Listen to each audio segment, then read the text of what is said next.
The following is a conversation with my cousin, Tyler Vaughn. Tyler and I grew up together in the middle of nowhere in lower Alabama. He's the owner of Vaughn Brothers Construction and a former estimator for a large construction company here in Pensacola, Florida. Tyler's one of the hardest working people I know, accomplishing just about anything when he sets his mind to it. In this interview, you will learn from Tyler's business acumen and expertise, and we'll also bring you into a bit of our very unique and adventurous childhood. This conversation aims to be fun while at the same time being very educational. Enjoy. John Tyler Vaughn, what's going on, dude? What's up, cuz? So we got a little bit of I don't know, I feel like a unique story where we grew up on the same road on, heck, I don't even know, collectively like 300 acres or something like that, because our whole family was out there. Yeah, probably So more than that. yeah, so got two runways out there that people land planes on and stuff, just grass runways. I don't know, just riding four wheelers and motorcycles and all kinds of crap growing up out there. So I don't know, that's kind of my brother from another mother. But anyway, Tyler's got some unique perspectives and interest and experiences to draw from that I thought everybody would really enjoy listening to. He kind of grew up out there in BFE and got a crazy redneck family, and they did a lot of building cabins in the woods and all sorts of stuff. But that's translated into him owning and running a successful construction company these days. I think you started in 2021. Tell us a little bit about your operation, how many guys you got working for you, your equipment, what type of work you do. I think everybody be really interested in learning from your experiences and what you got going on. So Okay, so it's Vaughn Brothers Construction. I started it at the end of 2020. Been going strong for almost 5 years now. My brother works with me, and then we also have about 6 guys who work every day. We mostly do concrete work. In the concrete world, you'll have a lot of day labor type guys who will come help you on big pours. mm, But day to day, we run about 7 people. Technically, we're a site work construction company, so we can do other things like land clearing, laying infrastructure for buildings, parking lots, any of that kind of stuff. Yeah, wasn't ever something I planned on getting into, but it kind of just happened. do you like it, or are you? Uh, Yeah, because I hear you talk. It's like a mixed bag whenever you're talking about it. But yeah, construction was never something when I was growing up where I was like, "Oh, I want to do construction." It was never even on my radar. Whereas my brother, we would drive by people on the highway. He was 5 years old, and he told my mom, "That's what I want to be when I grow up," which is it's just a rare thing. Like, insanity to me. But yeah, I guess he's living the dream now yeah, because he is that guy yeah. on the side of the road, almost getting ran over every day. Which is funny because most of us, it's like, you don't want to be that guy over there. Use your Yeah. brain, not your body. That's what most parents tell their kids. So Yeah. I think about that both ways now. It's like every day we're doing some work for some lawyer or something, and you can tell they definitely look down on you to a certain yeah, extent, but it's like, I'm trying to think of a good way to say this, but it's like you're looking down on somebody who has more freedom than you, more money than you. yeah, Basically, if you weren't looking at the job title, everything that they would want to be, but yet yeah. somehow they still look down For on you. some reason, even the owner of the business gets put in with like, Yeah, I'm the guy that's just making $18 an hour here on the side of the road, sweating right. every day. Got Especially when they see you out there and you're wearing like you're decked out yeah. and you got They got their suit on concrete that's all over tailored. you. Yeah. Yeah, yeah. It's funny how the perception of things is, because I never even knew how much money those guys make growing up. It never gets talked about. Yeah. Probably because we don't really come from a family of business owners largely. But Mhm. I mean, it's crazy how much more money and how much more of a valuable business that you own than even lawyers or doctors. They can't even imagine making some of the money that those guys in construction, Yeah. the head of construction companies make, as you know. So Yeah. Honestly, even like my guys, even my lowest paid guys, they still make mhm. way above median wage. Yeah.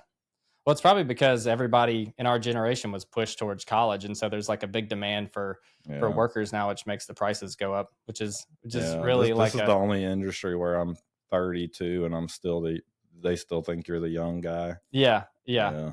So if you get an 18-year-old out there, he's a real baby. hmm So, what do you think was the difference in making you, because most of these guys are just happy doing construction, right? Like, what sets you apart and makes you want to go off on your own course and start your own business relative to just being the guy that's the Yeah. laborer, doing it for 30 years or whatever. What do you think's different clicking in your brain?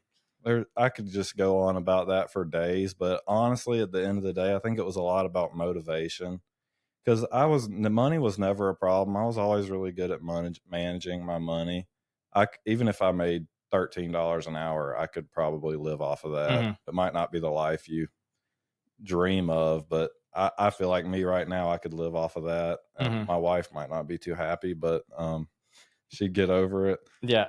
So for me, I think it was about motivation. When I worked for somebody else, I was just sitting there every day, just trying to find some reason to do the job or like to be motivated to do. I would do it just because I was friends with my boss or talk to him every day. You don't want to screw him over. Mhm. But it's like, what is my motivation to go above and beyond here and like actually contribute to this company in some way other than what's required of me? Mhm. And I couldn't find it. And so I knew I always wanted to do something different. My biggest problem was always figuring out what I wanted to do. And Same. I still struggle with that, Mhm. but this kind of just fell in my lap in a way. I think about things too logically. So I was always trying to think, okay, you might want to be a professional surfer and go around the world and just, even though I've never surfed before, I just like, yeah, that'd be cool. Every job that ever pops into my head is some crazy job like that. Mhm. Whereas, this is realistic. I just saw an easy path to make a good living, and Mhm. it's not enjoyable. I don't dread going to work every day, even though Yeah. I'm still out in the field 99% of the time. I take my laptop in my truck, and when there's times where the guys can do things on their own, I'll get on my laptop and start sending out bids and stuff like that. Mhm. Now, you mentioned that you worked for a construction company previously at starting yours. Tell us a little bit about that and how that prepared you to start your own company. Yeah, so like you were saying earlier, I don't know if we were live yet, but my dad has been doing construction ever since I was born, and before that too. But he was like the redneck construction. That's how I would describe him. He could do some pretty spectacular stuff with $0 in his bank account, Mhm. which is stuff I probably couldn't even do now. Mhm. We've done stuff that my dad could have never dreamed of, but we've done it with nice equipment, money to buy the materials. My Mhm. dad would like find some stuff on the side of the road and bring it home and build a log cabin and cut down trees with a chainsaw, Yeah. that kind of stuff. So we definitely learned how to be creative. I think we learned how to be Yeah, it's creative. something I'm kinda jealous of you guys Yeah. for. Yeah. So, but my dad was never business No. mindset at all. Like he didn't care about making money. It was literally like he just needed enough money to survive. Mhm. So he never had a business mentality. So Mhm. I think I learned most of that honestly from my boss from my first real job after graduating college and everything. I worked for a company here in Pensacola called J. Miller Construction, and the owner is a guy named Eli Miller. I've definitely learned a lot from him. He's a really savvy business guy. His moral compass is pointed in the right direction. He's just a good guy to learn a lot of things from. And uh, What did you learn directly under him? Did he that you think catapulted your success? Was it your ability to estimate or to go find jobs, or what do you think really helped you there that he honestly, just watching everything he did, I mean, he was just so good at building connections. Mm. Any like anytime he met somebody, when you're doing these big construction jobs, you're really only working for wealthy people, and you got to make those people feel comfortable with you, trust you.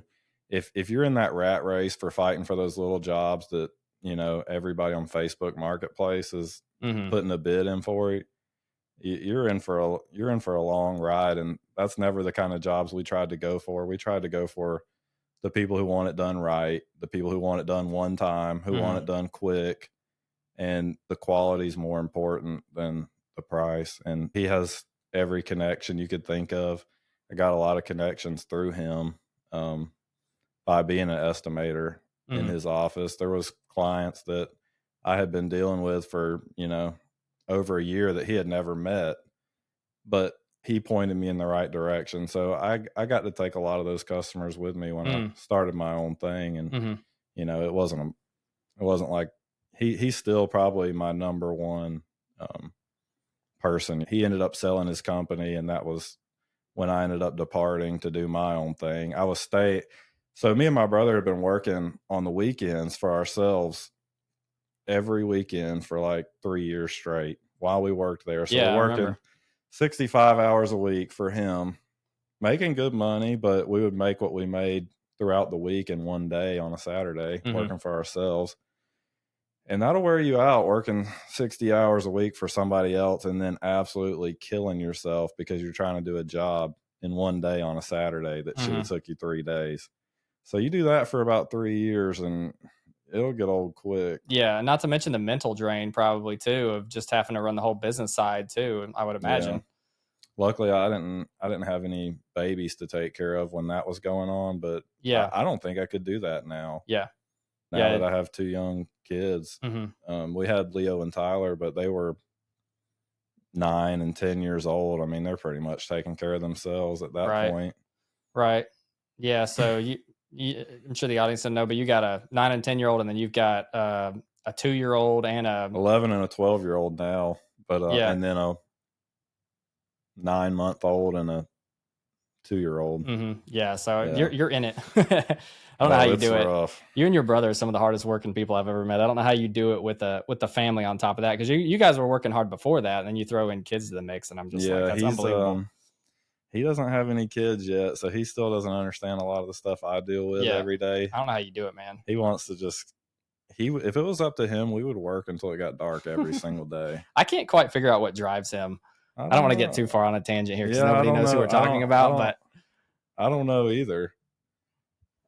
I don't know. It's not the money, I don't think. no. Well, I But mean, that dude will it work. goes back to what we said. He thinks, imagine you were surfing some big wave and your dream was to go surf that Yeah, wave. yeah. That's what he's doing. That's wild. Yeah. It's weird that what he wants to do is shovel concrete, but Mm-hmm. if that's what you love to do and you get the chance to do that. Yeah.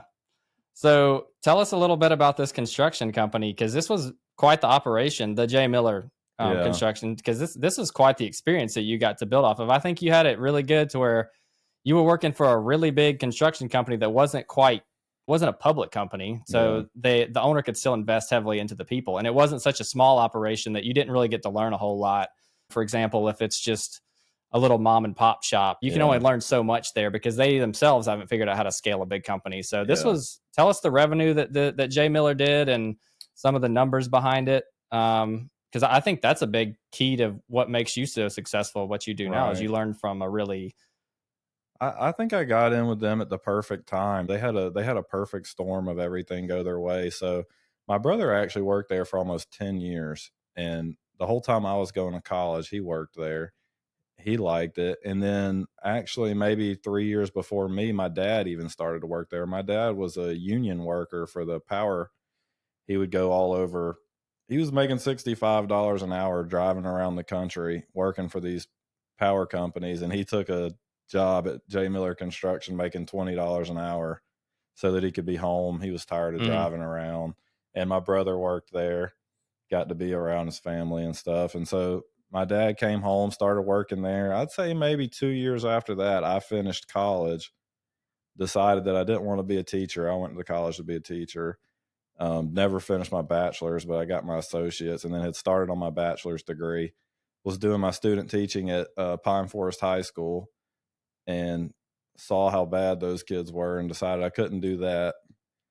Had the wrong motivations anyways. My motivation was just finding the easiest job humanly possible. So that was the wrong motivation in the first place. While I was in college, I was building decks. Did that with you for a little while. Yeah, a little bit. I wasn't there too long, but you went a lot further in it. It was basically just you knew what it was, a temporary job just to get you by. Yeah. I learned a little bit from that. Same. Not a terrible amount. I got into it just to learn. I wasn't trying to go anything crazy with it, but I tried to always put myself in scenarios where I'm learning a little bit different skill set. And he was a really good woodworker. Yeah. So I learned a lot about I learned a lot what not to do from the business side. Yeah. And that's not even an insult. I think he was learning, he was starting out. He was learning the same things I was learning. You learn that from everybody. Everybody you meet, you learn things that person does really good. And then you learn things, hey, this person does this, honestly, the most influential people in your life too. You learn almost just as many things that you don't want to do that person does. Yeah, it's crazy how many. I mean, I don't think many people honestly think like that, but it's crazy what you can learn with an open mind from just literally anyone. The janitor might have something to teach you, you know? Yeah. I think a lot of people, it's like you were saying with the lawyers you said that are looking down on you. It's like they would never learn anything from you because they've already made up their mind that they can't. And so I don't think it's a mentality that a lot of people have. So trying to get back to your original question, after I graduated college and all that, I was buying and selling things on Facebook, believe it or not. And I was making more money doing that than I was at my job building decks. So I've always been a little bit creative on how to make money. I definitely learned that from my dad too.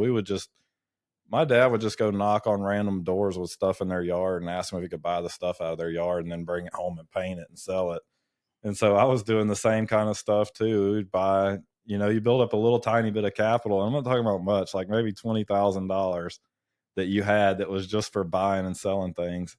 I would buy like old cars. You would almost double your money most of the time, and it was definitely enough to keep me going. So yeah. But eventually, whenever I ended up getting married and decided I need to grow up a little bit and got a real job, and that was working at J. Miller Construction. And I think when I started there was probably about 50 employees, and they were doing site work, the same kind of work that I'm doing. I started as the absolute low man on the totem pole, just the laborer. They definitely had some higher expectations for me because my brother was already working there, and he was like probably 24 years old and was a supervisor. And you might not think of a construction supervisor being like some great job, but to the people that work there, if you're the supervisor, there's probably 5 supervisors and 50 employees. So they look at that person like a god. Like, and he's 24 years old, so his head's this wide. You can't tell him anything. Yeah. And my dad was also a supervisor, so I already had a little bit of an advantage over other people there. But I worked there as the low man on the totem pole for probably a year before I ended up running a crew for a little while as like a supervisor type position. And then actually got brought into the office. Somebody that was an estimator moved on, and I guess they thought I'd be a good fit for it. And so I got moved into the office. Was that you trying to make connections to get up there? Or they just offered No, it to you? kind of just, you look at all your construction guys and you kind of. So he just had an innate sense that you probably would fit this role. Yeah, that. And I think maybe talking to my brother too. I think my brother probably told him, hey, I don't think Tyler's going to do this for long. Like, if you want to keep him around, you need to, because Travis is friends with the guy at this point. He's been working there for 7 years. I think he kind of told him, if you want to keep this guy around, you're going to have to give him some more responsibility, or he's going to go work somewhere else. Or I have a lot more options than somebody who's just a typical laborer there. So he brought me in the office, kind of took me under his wing, showed me everything on how to do the estimating.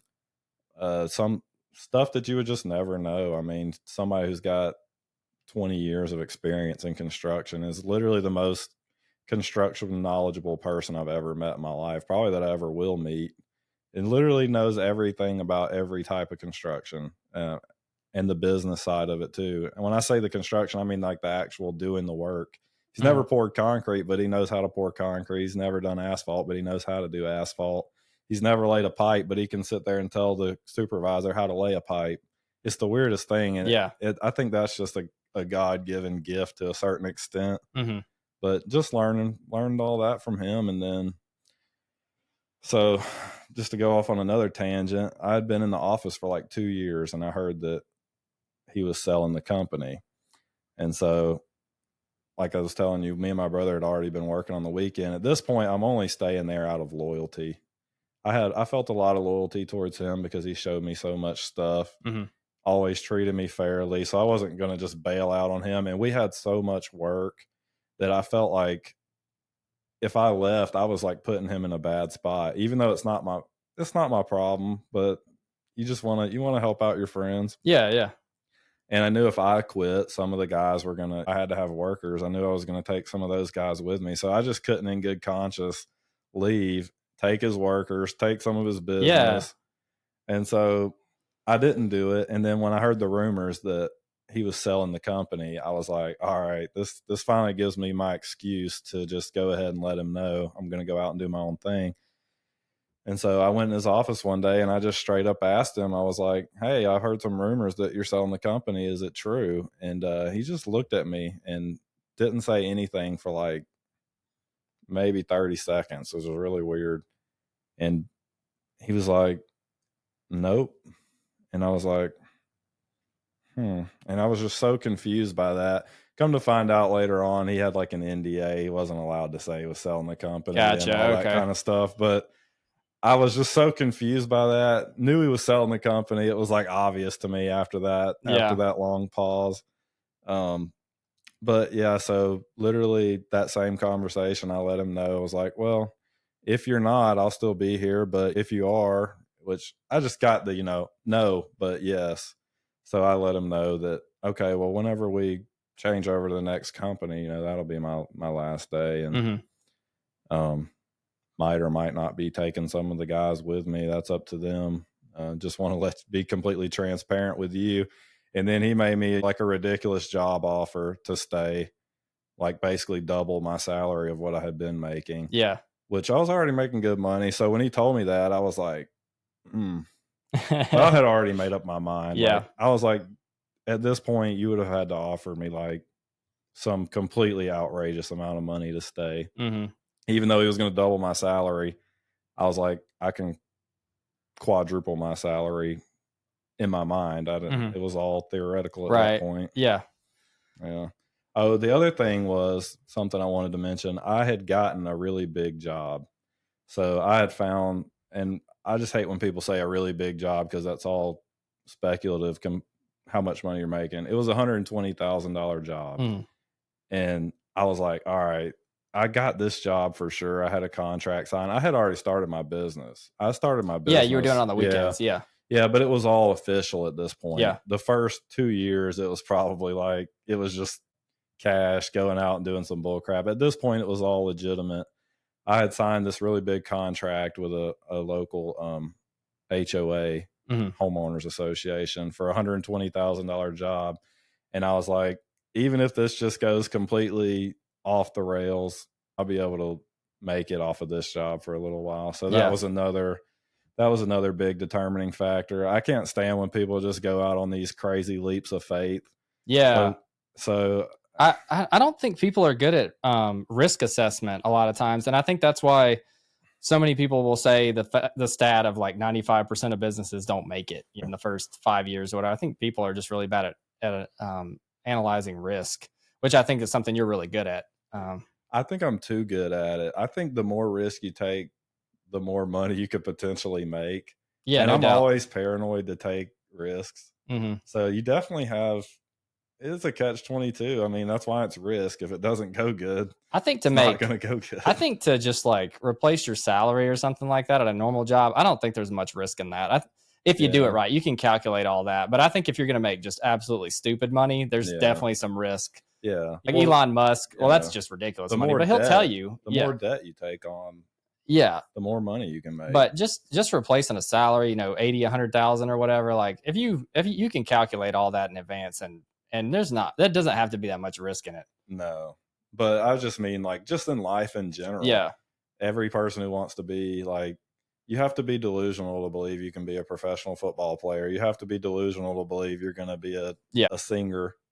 You just have to be delusional. And I mean, because your chances are so slim. And I was never able to do that. Even if it was something that I wanted, I was like, oh, well, I have a 1 in 1,000 chance of doing this. So I'm not even going to try. Yeah. Yeah. And a lot of people who take those risks, I mean, 99% of them go broke, but there's the 1% who has the great story. Just like it's like gambling. Yeah. They have the great story and suck other people in. Yeah, I agree. So I think something that kills me in construction is when people go and like buy equipment without having any work. Like stuff like that. They're like, oh, if I buy this equipment, the work will come. I'm like, not necessarily. It might. And you might get lucky and you might be the 1 out of 100 who starts telling everybody else to go buy equipment and then the work will come. But you just got lucky. You just got blindly lucky. You got to get the work and then build up everything after that, in my opinion. Yeah, I agree. Kind of starting small and kind of building into it. Yeah. Yeah. So I took everything that was that $120,000 job that I was talking about. I took everything that I made off that job and went and bought a brand new skid steer, and Now, that was the first thing I bought for tell my everybody why company. you were able to do this, because simultaneously while you're doing this, you built your own house. So Yeah, but I didn't really spend any money that's on what I'm that. saying. So like most people have to put all their money and profits back into like I just need to live, whereas you were working your butt off and you basically didn't have to pay any rent or anything because you're Yeah, building your own house on your land, right? yeah. So So and you kind of hodgepodged it all together, which that's a cool yeah, story. I got lucky because my parents had a big piece of land, so I was able to basically not have to buy any property because I just built it on the back of their property. Hmm. And then the building, I built it all myself. I might have spent $120,000 on a 2,400 square foot house. Yeah, and it's cool too. I've seen it. Yeah, it's definitely not for everybody, but Yeah, I like it. yeah, it's definitely something to brag about because it's no Yeah, small feat. that's something else that I didn't even think about until you said it. So while I'm working this 60 hours a week job and working on the weekends, I go home every night and build my house until 12 o'clock at night, and then wake up at 5 and go back to work the next day. I don't even see that's something I Yeah, haven't dude. even Like thought that's what I about was in trying to pull years. out of you that like you don't even realize what you're doing half the Yeah, time. Like how much you know how many people would actually do this? Like yeah, no one. There's yeah. like maybe 1% of 1% of 1% that would do And that. not to mention, I got to go play flag football 3 times a week. Got to squeeze that in every Sunday. So I guess I had a pretty big. I don't even think about it now. Yeah. Think about it now. My life is so much more relaxed. Yeah, no, you were killing it. You kind of have these like periods in your life where you'll be like working super hard and then you're kind of relaxing for a little while. You kind of like I don't know. because you've had times where you're just kind of like, yeah, I saved up enough. Like when we were younger, you would save up enough money Yeah. and just chill out or whatever. And now it's just kind of you don't ever really stop. Something else to go down a complete rabbit hole is I used to be so good at like managing my money, and I was a complete tightwad, and now I'm not at all. I'm terrible at managing my Well, I money. think once you start having money come in, like big money, you have to learn how to flow it to a certain Yeah. extent, which that's kind of not what you're talking about. You're a little more bougie than you used to be, but that's one of the hardest things about people that are really good at saving up in the beginning. They have a hard time growing businesses because they don't ever want to spend anything. And it's just like that's the only way to ever get anything kickstarted is Yeah. but you have to flow it in the right way. You People can't just aren't willing to make sacrifices. yeah. I would have ate off the 4 for $4 at Wendy's every day for the rest of my life if I had to. Yeah. If I was trying to save money for some goal, like Yeah. before I started That's the my thing is you have to business, have a goal though. Most people don't have a goal. I had a number in my head that I needed to save up $100,000. Hmm. Where I came up with that number, I don't know. But when I was working for the other company, I had in my mind that okay, if I could save up $100,000, I'll be ready. I'll have some money to fall back on if everything doesn't work out. I'll have some. You have to have a lot of money to do these jobs. Yeah. Um, Maybe not so much in landscaping, which I Mhm. mean, you still need some money. It depends on the size of the job But yeah, and how you structure it, if it's like 30, 40, 30 or whatever. yeah, Just to get that initial cash that it costs to do the job, which, I mean, I don't know how you yeah, structure yours, but yeah. I'd say, I mean, you need 50% of whatever mhm, the job cost is going to be mhm, because you're going to spend close to 50%. yeah. So if you don't have that, you're in trouble. And the more you have, the bigger of a job you can take on. Mhm. And so once I saved up that $100,000, that was another part that I was like, okay, I'm ready. And yeah, Yeah, I'm glad you mentioned that because I preach that to a lot of people. It's like you need like some money to get started. Otherwise, you're doing what you were talking about earlier, where you take on a lot of debt and then yeah, you're experimenting with it. Which is what you're saying with like I bought all this equipment and I don't know what I'm doing yeah. with it. So it's having that money and then having the experience and knowing where to put it. That was the other thing about the house is I've never had any debt really. Yeah. I've experimented with debt, like buying a car with credit or buying just random, and I've always gotten mad after like a month and just paid it off. Hmm. Like I bought a car recently. I think I was telling you about this, but I did it on payments because I was like, I need to build some credit. I don't really have any reason why I need to build some credit, but I just feel like I do because so and so said I need to build some credit. So I paid probably $5,000 on this car in payments, and then I'm checking my total, and I owe as much as when I started. And Yeah. I was like, I'm just throwing money in the trash can. So Right. if you have the money, it makes absolutely no sense to, Hmm.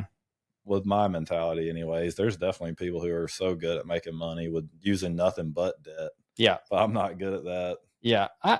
I don't recommend it, but I like the guys that do it. I think it's much easier to do when you're single. Like you don't want to Yeah. make as many calculated risk. You don't want to make as many risks with other people's money whenever you got a family. And I just noticed that working with all these different entrepreneurs, it's like Yeah. you can gunsling a lot more when you're single and you're 20 than when you have a family and your wife's just like, I'm not comfortable with that, honey. And there's a big divide there, and so it's definitely a That's one good thing about my wife Brenda. She has never tried to tell me how to spend money or how to manage money or anything like that. She just like she's like, okay, you got this, more about this kind of stuff than I do. You just do what you think's best. So mhm. she's good at stuff like that, like delegating that out to me. Yeah, it's good. Yeah, so we don't that's never I'll tell her if I'm gonna make a big purchase on something or have a big Yeah, something that I think's risky, and she won't think it's like if I'm like, hey, I think I'm gonna buy this because blah blah blah, and I think I can make some money on it. She'll be like, okay, yeah, that sounds good. And, you know, yeah. she trusts my judgment, I think, on stuff like that. Hmm. So that's good. I could definitely see if you had somebody who was like a similar mindset, I could see that being problems. Like, Yeah, you kind of have to make a collective decision together, make, yeah, and make sure everybody's on the same page. yeah. Um, you about to say No, something? no, you're good. Go ahead. I was going to say, so tell us a little bit about growing up. And so we grew up in Seminole, Alabama. I think I mentioned that we had probably so our grandpa started the road, like he Yeah. literally built the road from nothing. It's called Vaughn Road, and this was back in like the 60s, I guess. But he basically paved the whole, not paved it, but he cleared all the trees. Yeah. It was basically the middle of nowhere, and then he sold a lot of the lots off to his kids. He had 10 kids, and so your dad was. I don't know if he ended up buying one from our Yeah. grandpa, but he cleared all the land himself too, right? Like, Yeah. which was how many acres did you personally grow So up on? dad bought 100 acres. So when Mm-hmm. I was growing up, we had 100 acres. Pull the mic a little bit closer. I think I don't know if you know the full story, because I don't know if you've I don't ever know your dad's side of the story. or grandpa's story. I know grandpa's story. I don't know your dad's. Okay, so they moved out there because somebody in the church told them there was some good land out in Seminole. So we live in Seminole, Alabama. So they go out there, buy, I think he bought a little bit over 100 acres on his first purchase. Now, I want to say he paid $500 an acre for this land. So you Which it's think, all wooded though and yeah, it everything. was It's not cleared or it was anything. almost worthless I don't think land. there was any access point really either, other No. than So I guess I don't know how he even knew how to run heavy equipment, because as far as I know, he never had. So he must have known to some extent. So he buys all the equipment and clears some land and builds a house out there. And I think they lived in tents for like 2 years. yeah. Which is crazy. It's hard to even like think Dad about that told me looking back. they Is ate it? beans every night, Yeah. beans and rice. Yeah. Because It's, my dad still liked eating beans and rice yeah. before he died. And I was like, man, you don't get tired of eating beans and rice? He's like, I ate beans and rice over a campfire every day for 2 years. You don't ever get tired of beans and rice. I was like, I do. But yeah, so, and he was super creative too. So yeah. they sold the timber off the property, and paid for the majority of the property without basically doing anything. And then grandpa actually sold all the dirt off the runway, Mhm. and paid the property off completely. So, I mean, you could never get away with that nowadays. That place is worth $1 million, and it basically they got it for free. Yeah. I mean, not for free. They had sweat equity. Yeah. Yeah. No doubt. But Yeah. So dad ended up doing grandpa had a runway that he had just yeah, completely. It's like a 1 mile long runway that he yeah, could cleared himself, which was freaking incredible. And just yeah. growing up, we took it off for granted. We could just run down there, ride motorcycles on it or whatever. Now that I do this kind of work, every time I look at that runway, I'm like, man, I just cannot even imagine I how know. long it took to clear all those trees. Yeah. I just can't I even know. imagine. I And haven't I'm even sure done it the was type with of. I'm sure it was with a 1945 backhoe. That's what makes it even more impressive. Yeah. I'm Yeah. like, man, it'd take me like an hour to take down one tree with that thing, Yeah. if I was able to get it down at all. And they Yeah. cleared I think that runway is almost 80 acres. Mm-hmm. And I'm like, gosh, I can't Yeah. even imagine. I respect it more the older I get. Like when I was growing up out there, I didn't think one time about that. It was just, oh, this is the way it is. This is the way it's always been. This is the way it always will be.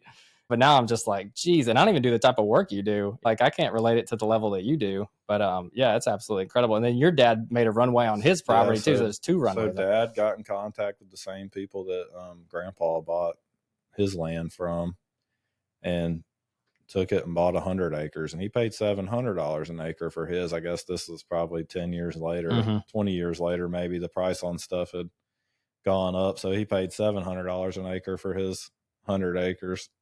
So that's 70 grand for 100 acres. If you could find that now, you'd be in good shape. But the story on how he paid for his was he actually built this little log cabin style house there on our road on like a 1 acre piece of property. And he sold that and took all that money and bought the 100 acres. And him and mom moved out there on like a little crappy trailer that he probably paid $500 for. Yeah. Yeah. And he just lived out of that trailer and fixed up the property. Yeah.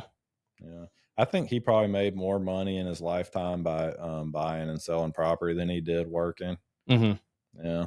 He sold off pieces of every time he would be broke. When we were growing up, he would just sell a piece of that 100 acres. He'd sell 5 acres or 10 acres. Now we still live there. It's down to like 47 acres. Yeah. He just kind of sold a little bit he off. would just sell little pieces of it off as he needed money. Yeah. Or honestly, one time I remember him selling like 10 acres and taking that money and buying another 50 acres right beside us. And he literally sold it like a month later for 5 times what he paid he would have for been it. so wealthy if he had any sort of like business acumen. He was the really way he could bad make at deals. money He was good at management. deals. Yeah. I don't know where all my dad's money went. He had no bad habits. I don't know what I still to this day don't know. Yeah. And me and my mom and my brother talk about it all the time. Yeah, because I remember one time he sold a piece of property for like $500,000 and didn't buy a single thing that you would like. I think he just did nothing for like 5 years and lived off it or something. He would stop working. That's one thing that was a problem. Yeah. He bought, me and my brother were 16 at the time. I was 17. He was 16. He bought me a car and my brother a truck. Other than the car and the truck, I can't think of a single thing that I could tell you that $500,000. Yeah, because we're throwing out some big numbers here, but like Tyler and I really didn't come from anything. No, we had no money. Okay, yeah. I could see how somebody listening to this would think, like, wow, these dudes had it great. No, we had absolutely no money. We had absolutely no money. I remember my mom calling my grandparents and asking for $20 so that she could put gas in her car to get me to football practice one time. That's insane. Yeah, I mean, y'all's trailer wasn't nothing. It was out there. It was a piece of crap. No, the only thing nice we had was that property. Yeah. And we didn't even think of it as being like, it wasn't even necessarily an asset. You weren't making any money off of it. Right. It was appreciating in value. Yeah. I guess you have taxes on it and everything. Yeah, but taxes in Alabama, it's like $700 a year or something like that. Even on a property. Acres. Oh, wow. Yeah, it's crazy cheap, especially if you live there. If you don't live there, like some of my rental properties now, my taxes are pretty crazy. But if you live there, it's like next to nothing. Yeah. So yeah, if you're listening to this, you think we had money. No, we had absolutely no money. I was the poorest one out of all my friends. But some reason they all still wanted to come to my house. Well, your house is epic. I don't even think you realize it. Looking back, like I don't know anybody that has property like we had growing up. Just being able to run the neighborhood and drive we had motorcycles, 4-wheelers, go-karts. Like y'all always had some bull crap y'all were buying. Like and our motorcycles were probably something our parents found at a yard sale that was broken and they brought it home and fixed it. Right. Yeah. Your dad was like the fix it guy. Yeah. And we kept that. We had those little 50cc motorcycles. I was probably 4 when I started riding that thing, and I had it all the way up until I was 18. My friends would still ride. Oh, really? I remember y'all having like some bigger ones than that, but I guess that was a little later. That was probably a little later. We might have had other ones in between that, but we never got rid of those. And my friends would ride those. Those things are invincible. Those little Honda 50cc's. My friends rode around on those in my yard. I've got 6'2" friends who are riding around on that little thing, and they were having the time of their lives. Yeah, I still remember that's the one I broke my toe on. Like that was yours. No. I was borrowing yours. Oh, I had really? I was running a little 50 through the woods. Yeah, I flipped over the handlebars and landed on my foot and broke my toe. Still don't bend. My second toe doesn't bend at all. You crash in that spot with all that sand. Yeah. All right, this is another thing. I do construction. You drive through our property. The whole property is hard as a rock. And there's like this 50-foot stretch where it's like beach sand. Yeah. And anytime you drive, and I didn't know how to drive through it at the time. I was only like 7 or something like that. Yeah, you're done for. Yeah. So you got all this land. surely you got some, like, I wasn't down on your property all the time. I lived further up the road. Tell us some of like the craziest thing that ever happened down there. Cause everybody that lives out in the backwoods has like you got tons of them. I know some of them, but I probably don't know all the ones that you know. I don't even know because I don't know what would be crazy to somebody else. Like here's a light one, right? Like that one time y'all caught that 900-pound hog with 4-wheelers and you just stuffed them in the pen. Like you probably just think that was another day. I don't even remember that. That was just another day. You don't remember catching that enormous hog with y'all corralled him with 4-wheelers? I don't know how dark you want to go with these stories, but what I remember about that event had nothing to do with how we caught it. I don't even know. You can cut this out, I guess, if you don't want it to be in the story. But I think I was probably 10 when this happened. Okay, so my craziest part about this story was I remember catching the hog slightly, but what I remember about it was all us kids like huddling around. We just thought it was so cool. And then I remember my dad and his friends taking the hog and tying it up to a tree and pulling it up in the air and then neutering it. Yeah, no. I remember. I was actually down there. We were playing on the trampoline. Yeah, that's what I remember. That was a smaller one though. You didn't do that with a 900-pound. Oh yeah, maybe not. Yeah, that was a small. Yeah, I remember that. I mean, that was a normal day down there. Honestly, that was like a science experiment for us. Yeah, I remember them cutting that pig up and throwing his testicles in the woods. Yeah, and we were like, wonder what pig testicles look like. We were all out there like I don't 10 years old trying to find it. We were out there in the woods looking for the pig's testicles because we wanted to know what testicles look like if they weren't like connected to anything. And I looking back now, I'm like, how did that pig even live? Like, it got caught in a trap, got strung up by a tree, and had its testicles cut off all in the same day, and then just got released back out into the pen. Oh, I thought y'all ended up eating it or whatever. I think we did, but you neuter them because I know that. Yeah, but you didn't just let him go. They put him in a pen. Yeah, and raised him up. Right. Yeah, I knew that. I thought you were saying you let him go after that. I was like, what's the point of that? Dad had all those wild pigs that lived under that cabin he built too. I don't know if you've ever seen that. Mm-hmm. That was when we were really, really young.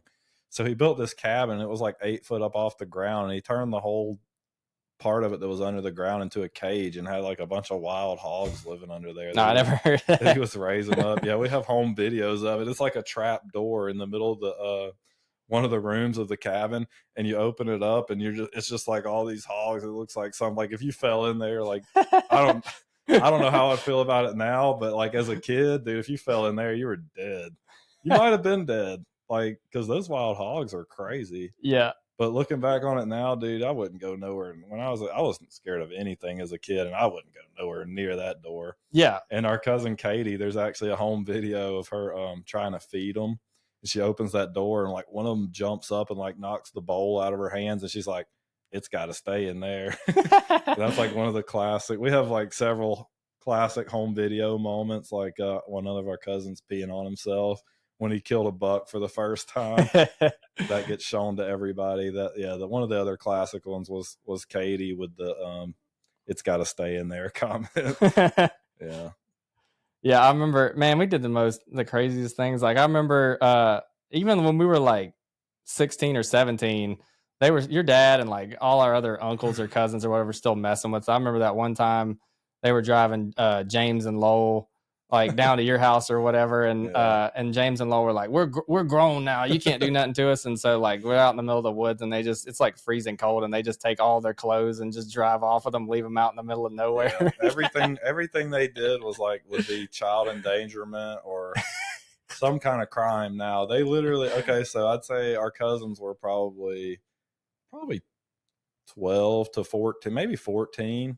Yeah, my dad and one of my older cousins, literally, this is going to sound messed up, but it wasn't even it didn't feel messed up at the time. Yeah. They literally stripped them into nothing but their underwear and threw them out at the road like a mile from our house. And it was like 20 degrees outside, and made them run home and just left them there. So they had to run back home to my house. Yeah. And we talked about that. Like, it sounds terrible, and they were so pissed.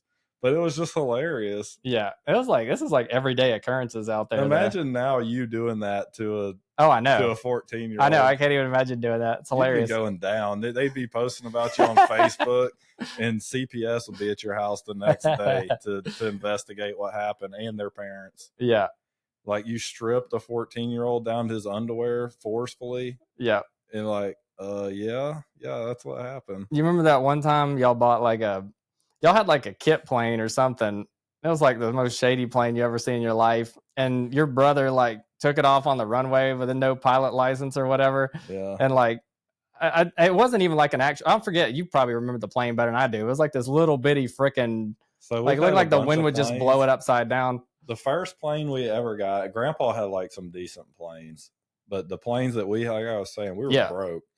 My dad bought a plane that came in a storage container for like $5,000, and he put it together himself out of a storage container, and was literally taxiing it around in our yard, and then accidentally started going too fast, and it took off, and it didn't have enough room to land, and so he flew it.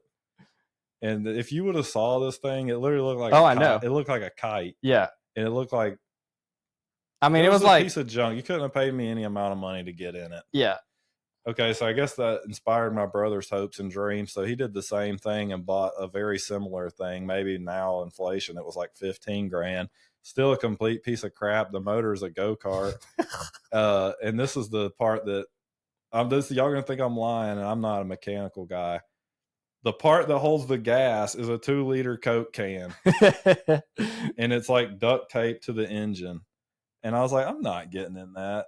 Okay, well, so he talks me into getting in it one day, and I'm like, yeah, I'm getting in there. I'm tired of this. Like, he's not going to go up there. So I get in there, his plane. My wife's banned me from going in the plane because I'm supposed to provide for her and all that. So I'm banned from getting in the sketchy plane. So she's not out there one day, and my brother's flying around in the yard, and I flag him down, and he lands, and I get in there, and it supposedly seats 2 people. So I get right behind him. I'm sitting in the plane like this, and the top of the plane is smashing my shoulder, and I'm sitting in there like this. And he's like, well, I've never took it up with 2 people before, but here we go. And that doesn't sound like a big deal, but when the plane weighs 1,000 pounds and it's got 2 people in it, it's a problem. So we fly, and it's super windy, and we're just up there and just getting blown all over. And I'm like, I'm dead. If this plane crashes, I always had this, I could just jump out of the plane, at least take my chances of landing on a tree or something. I couldn't even move. It took me 5 minutes to get in there, and it took me another 5 minutes to get out. So I was like, if this crashes, we're dead.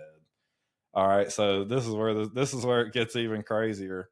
So you'd think that would be good enough. And my brother might go to jail for telling this story, but I'll tell it anyways because I don't think he would care.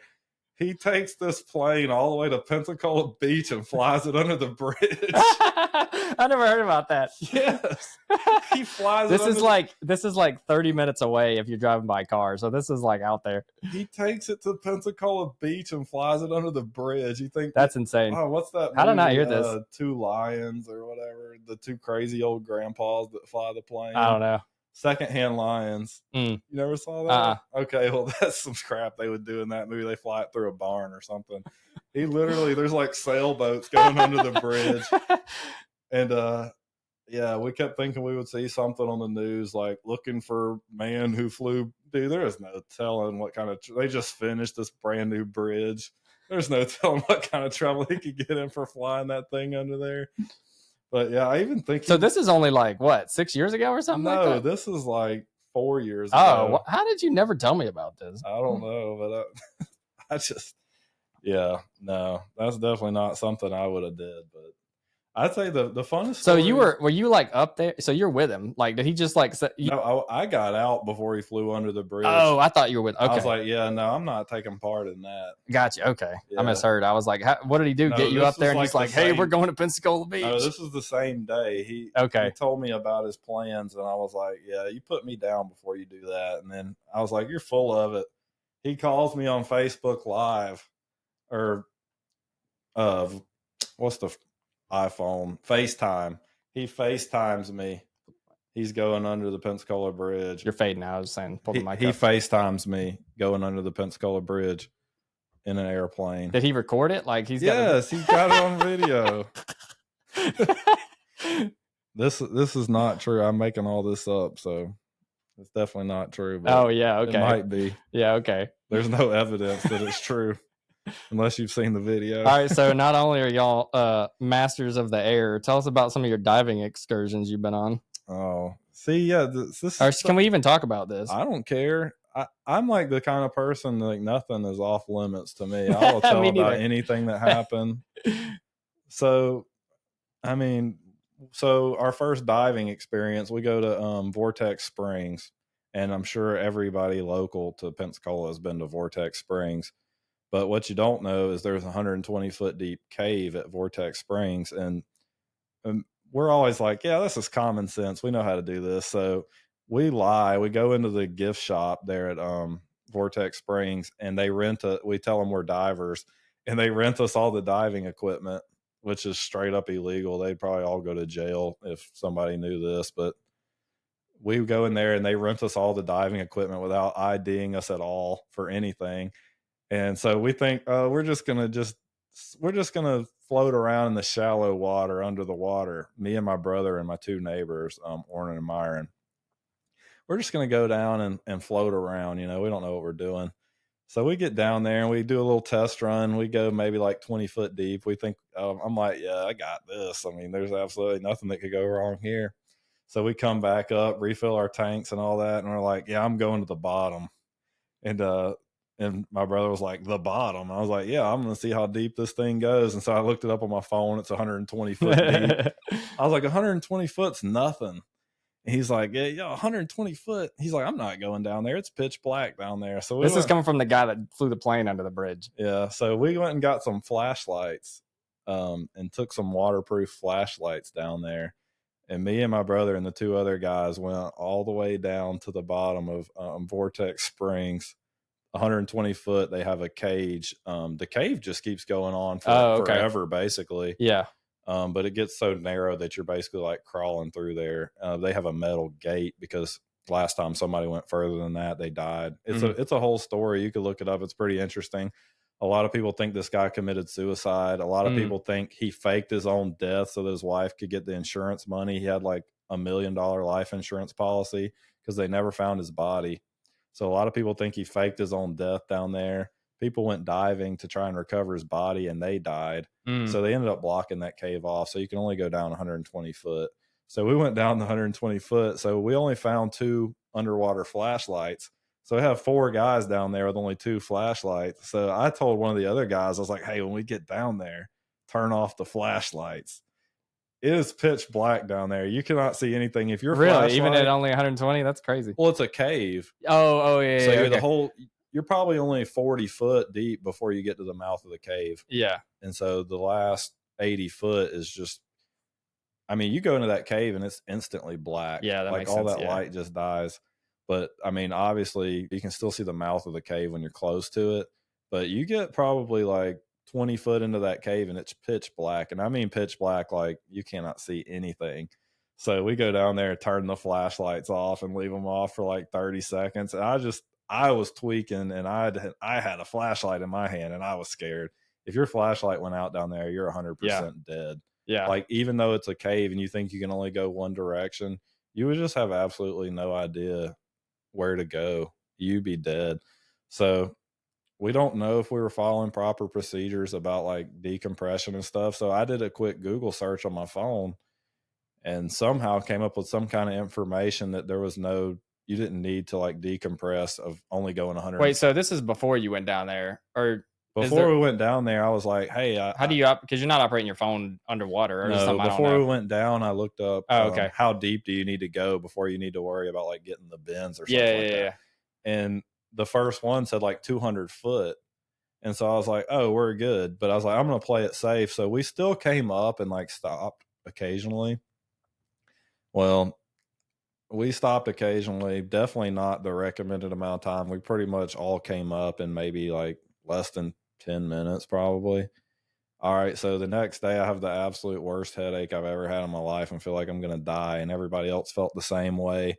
And I start doing a little more research and it says anything under 40 foot, you're supposed to like stop for like 30 minutes and like decompress every 20 foot of depth. Yeah. And I'm like, dang, we could have all died. Yeah. Yeah. That's great. So this doesn't make any sense to me. Like we were just talking at the beginning of this podcast about risk assessment. And now you're doing this for no reason. My risk assessments are always about money. Okay, so Not about like danger. So why not? Why are you just like an adrenaline junkie? Because honestly, like you don't really strike me as one. As much as you like doing stuff like that, like why the heck do you even have to go down there to begin with? I don't know. I guess I just get bored with. I don't know. I've never been afraid of any kind of like jump off this tree. It could be 200 foot. If I seen somebody else do it and they didn't die, I would Yeah, try it. Like yeah. I stuff mean, I like can that. attest to that. I watched you do some Yeah, crazy crap. I'll do anything like that. Yeah. But I think even then I do some like risk assessment. Mm. I'm Well, you like, must, or otherwise you wouldn't be yeah, I alive can do after all that. that. I mean, Travis must too, because I see Travis do some of the craziest stuff I've ever seen, and he ain't dead yet. Travis does crazy stuff, and anything crazy Travis does, it has something to do And with Travis is your brother, just so everybody with knows. a motor. Yeah. Flying a plane, flying through the air 50 foot on a dirt bike. Like I rode dirt bikes my whole life. I hit those dirt bike ramps at the track and I'm like, yeah. I get like 5 foot of air. I'm like, whew. Yeah. I see him flying over the top of my head. Which he does like, and he hasn't rode a dirt bike in 10 years. Oh, I know, it's insane. So did he do like he does like drag racing too, right? Yeah, What's his quarter mile time? He probably will hate you for throwing something out there that's not right. I have no idea. I've never. I think he told me he does quarter mile in like crazy fast, 5 or 6 seconds. I don't remember exactly what vehicle he did it in, but when I went to the track, he's like a celebrity there. Yeah, it's kind of funny. Yeah, I don't know how he's still alive, and like, he's never really had a bad accident either. That I know of. He's never. He's really good at driving stuff. He's got to be. He's really good at driving stuff. That's his like superpower. Mm-hmm. He can get in any kind of equipment and drive it better than anybody I've ever seen. He can get on a dirt bike and anything. I'm good at stuff like that too, but he's just a little bit better. Yeah, I'd say just about anybody else, I could get in anything and operate it better than them. But yeah, he's got me beat on honestly just about every piece of equipment. Yeah. Physical stuff, I'm better than him, like with my body, but driving stuff, he's got me beat. I wonder where he got that from. It just must be like innate or something. Or it could be just because your dad would throw you in so many like crazy. Your dad would literally just make you do it. Like he just put you in the craziest scenario, the most unsafe thing you ever seen in your life. But and Travis you got to figure it out. Delusional mindset though that we were talking about before. Yeah, he does. Like he could never drive a motorcycle, and he's like, "I'm the greatest motorcycle driver in history." And I'm like, "You've never even driven one before." He's like, "I don't care. It can't be that hard." Or like flying the plane without any practice. Yeah. He's like, "I know how to drive a plane." Travis's favorite saying, and we all laugh about it at work, is I've been doing this for 20 years. Every single thing we do that we've never done before, and I know for a fact he's never done it. I've done this for 20 years. I'm like, no, I've known you your entire life. You've never done this before. This stuff like that. You want to talk about some crazy stories? This isn't even crazy because I don't think of it as being risky. I know you don't. That's why I was telling you, like, we need to talk about this because me and you, well, I didn't really have much to do with all this stuff, but I still grew up in the same area watching you guys do this stuff. And I did probably crazier stuff than the average person, but I do nothing the level you guys do. So yesterday at work, I see this isn't crazy to me at all, but all my workers think I'm a lunatic after yesterday. Yeah. So we're working on Ono Island, it's just on Orange Beach. And we're working there on the island, and we were finishing up a job cleaning up yesterday. And so I told my workers, they were all looking at the water. They would be like, "Man, that is so far to the land. It's an island." Yeah. I was like, "That's like 400 meters, maybe." I was like, "I don't even think it's that far." They're like, "Man, if somebody ever got out there, they would drown to death." I was like, "I'll swim over there right now." They were like, "No, you won't. You'll drown to death." I was like, "Why am I going to drown to death?" They're like, "Because it's too far and the water's too swift." And two of the guys can't even swim. Yeah. So they think it's an absolute death sentence to jump out there. So I'm like, I will jump off that bridge right now and swim to the other side. And I was like, "But it's going to take some cash." They're like, "What do you mean?" I'm like, "I'll make it over there in 5 minutes." They're like, "No, you won't. There's no way." I was like, "All right, $50 off of each one of y'all's paychecks." Because they don't ever have any money. So they have to gamble like their potential income. Yeah. I'm like, if I make it, I take $50 off y'all's checks. If I don't make it, y'all get an extra 50 this week. I can get into that a little bit more, but every Friday we have some kind of potential for them to earn a little bit more. Oh, money. That's why they stick with you. Well, they don't ever win. It's still fun though. They don't ever win, but I don't ever actually. The gamblers ever win? I don't ever. Well, I'm gambling too. No, you're not. You're making a risk. Like you're betting on yourself. Yeah. Well, that's not gambling. Well, no, the gamble is like, if you can beat me in a wrestling match, you get $50 bonus today. Yeah, but that's or a race or whatever. But you're setting the terms on yourself. Like I don't know. I also open it up for per competition. I'm like, whatever y'all got, you name the competition right now, and if you can beat me at it, you get $50. And so sometimes they make up their own competitions, like driving stakes into the concrete or whatever it is. And so far, I've lost one bet. We had this young guy that was working with us, and he wanted to bet that he could beat me in a race. And I was like, yeah, okay, good one. He's like 17. He was working on the summer when he was off. His dad works for me. And I was laughing. He's like a scrawny little beanpole. And everybody on the crew was like, oh, no, don't race him. Don't race him. You're going to donate your $50. He's like, no, I'm going to beat him for sure. And I was like, all right, let's go. This little dude just takes off, and he literally just beats me by like 10 yards in a 40. No way, really? Yeah. And he's like, I'm the fastest guy in the school. I'm on the track team. I run the 100 meters. And I was like, he freaking suckered me. That's like that dude, Chip, if you're out there listening. Remember Chip from GE when we worked at General Electric? Yeah, yes, we used to build wind turbines, me and Tyler, together at General Electric. And there was this dude out there that looked like the scrub of all scrubs. And so he's just out there challenging people to play him on one-on-one. He looks like he's from, I don't freaking know, like Idaho. He's like 5'5", just like super unkept dude. Doesn't look like he'd ever be able to play ball. He's just taking $100 bills from people. Like, yeah, he told us he could beat us in basketball. He's got a gut. He's maybe 5 foot tall on a good day. He's buck-toothed. He's got a receding hairline, and he's only 22. And he's telling me he can beat me in one-on-one basketball. And I was like, not in your wildest dreams. Nobody can beat me in one-on-one basketball unless you're just an athlete, because I'll just D you up and you won't even. Well, I D'd him up, and somehow he's just throwing the craziest shots up you ever seen. You can be all over him, and it goes in every time. I remember. 100% confidence, too. Like, there was never a doubt in his mind. Yeah. He wiped the floor with all of us. Came back to work and just like it never happened. Dude, and Tyler can ball, so he's not just. I'm terrible at basketball. You can play some defense. But I can D up anybody though. Yeah, but it's that football background. Not him. He just he was scrubbing you up. He just like it was nothing, effortless. Well, anyway, so yesterday I ended up swimming across the Ono Island to the main. Dude, how do you not record all this stuff? Like, if you would just put it out there and like. So the funniest part about this was one of my Hispanic guys was begging me not to get in the water because he thought I was going to die. Yeah. And so I was like, dude, I'm getting in this water. Like, I'm not going to die. Like, every time people make me feel like I might be the crazy person in the world, I'm like, no, I know y'all are wrong. I know y'all are crazy and not me. But then everybody's so convinced that I'm like, maybe I am crazy. Maybe I can't swim across there. I'm like, I sure don't see any reason why I wouldn't be able to. Anyways, we have this flimsy little string that you make to use straight lines. Mm-hmm. He's trying to tie. He's like, let me tie this string to you. That way, if you go under, I can pull you up. I'm like, I'm going to be 400 yards away. How are you going to pull me up from standing on this dock? He's like, I'll at least be able to get your body to take it home to your wife. I was like, dude, I'm not going to die. So the bet ended up being, how long would it take me to swim across there? Okay. And I'm like, 2 minutes. 2 minutes. That's what I said just from looking at it. It's not 400 yards then. No, it was, so they were like, there's no way you could do it in less than 10. So I was like, all right, well, let's just say 5 minutes then.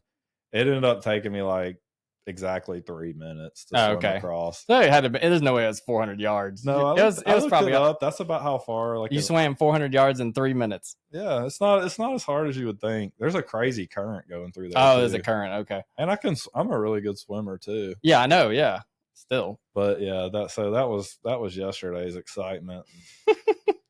So you got it on video? One of the guys videoed me swimming across there, I think. That's funny. He said he was going to get me on. He said he was going to be rich because he was going to video me drowning. He said it was going to go viral. He said, when you drowned, I'll have it on video. So I stand on the end of this guy whose house we were working at, the dock, and I was like thinking of jumping in, like, no problem.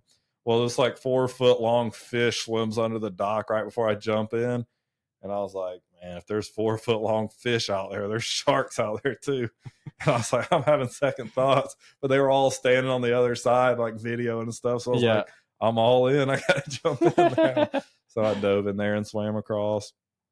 But yeah, we grew up with some crazy friends. I think about our friends, the Barneses. I actually think they'd be good people for your podcast too, because they're both pretty savvy Yeah. business guys. Josh and Gary, two of my Right. best friends growing up. Right. Gary just opened up a business called Coral's Closet downtown Pensacola. It's like a sensory play area for kids. If you had ever told me that would be a business, I would have told you no way. But I went there, and there's 500 people waiting in line to get in there, and it's like $80 a month. You have to pay a subscription. So obviously I was wrong about that. And then Josh just does stock market trading, and he also offers classes on how to trade.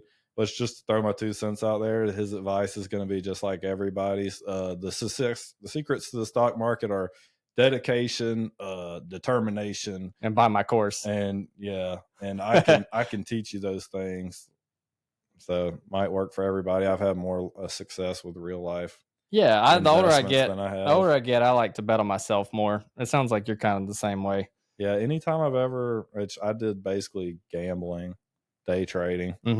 Every time I've ever done the stock market, I've lost money. And yeah, so I'm trying to stay out of that now. Yeah, I still like it, but I definitely I like being in control more the older I get, because I don't know. Well, it doesn't make sense if I'm doing like real life investments, like buying a house and selling it and doubling my money. Why would I take money that I could do that with? And oh no, I mean, I was talking about the stock market. Yeah, but if you don't have your own business, I definitely think it's the way to go. But if you got a business and it's growing, like, definitely put it in yourself, because that's definitely the best ROI. Another thing that burned me up on that, when I worked for J. Miller Construction, we all had 401ks. So this is like something way down the rabbit hole of like technicalities. So we had all been putting into our 401ks. If they sell the company before you retire, I don't know exactly how it all works, but they sent us all back our 401k money when the company got sold. It doesn't like you couldn't roll it over? No, it wouldn't roll over to the new company, but we all got penalized. So not only did we not get our earnings from that money, we actually got less than what we even actually put into the money. I've never heard anything like that. It was penalized for like an early withdrawal. And the craziest part about it is you didn't hear a single complaint from any of the workers except for me.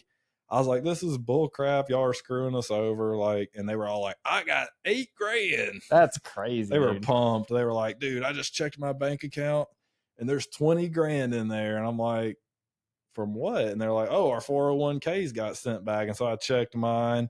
Then I get on the 401k app, because we had an app. You could pick what you wanted to invest in and stuff.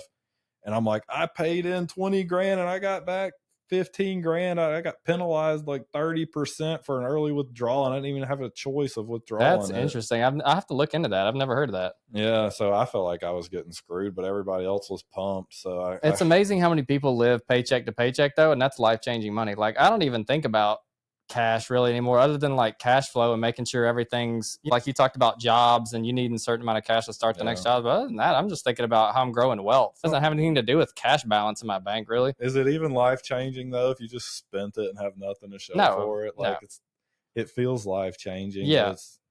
Other than cash flow and having like an emergency fund, so I don't got to go out and got some money to go buy things for cash or whatever. Too many people got to get out of the how much cash is in my bank mentality. It really sets you back. Like, it's good to a certain level, but you got to get used to owning things that make money.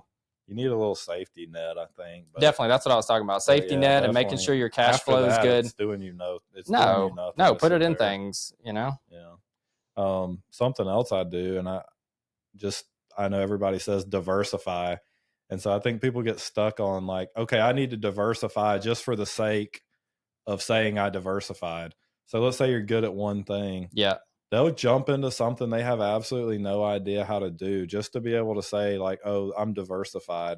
That's a terrible business decision too. Oh, definitely. I'm an anti. So everybody in finance talks about diversification. That is not me. Yeah. Like, whatsoever. I think you'd agree. Just put your money in things that you understand. Like the best, everybody says diversification is the best way to keep your risk down. Yeah. Whereas I say the best way to keep your risk down is to understand. Do stuff you're good at. Understand. Do stuff you're good at. And that's going to definitely take your risk down. And the more your wealth grows, get good at doing multiple things, understand multiple things, and that's your diversification. Maybe if you I look think that at you need to it, diversify a little bit. Like, for example, like COVID, if you only had a restaurant, you're going to get wrecked. But if yeah, you had your wealth in 5 different things that you understood. I think I did a good job diversifying because they're different, but at the same time, it's stuff that I know about, Yeah, like flipping the houses exactly. or building my RV park. Hmm.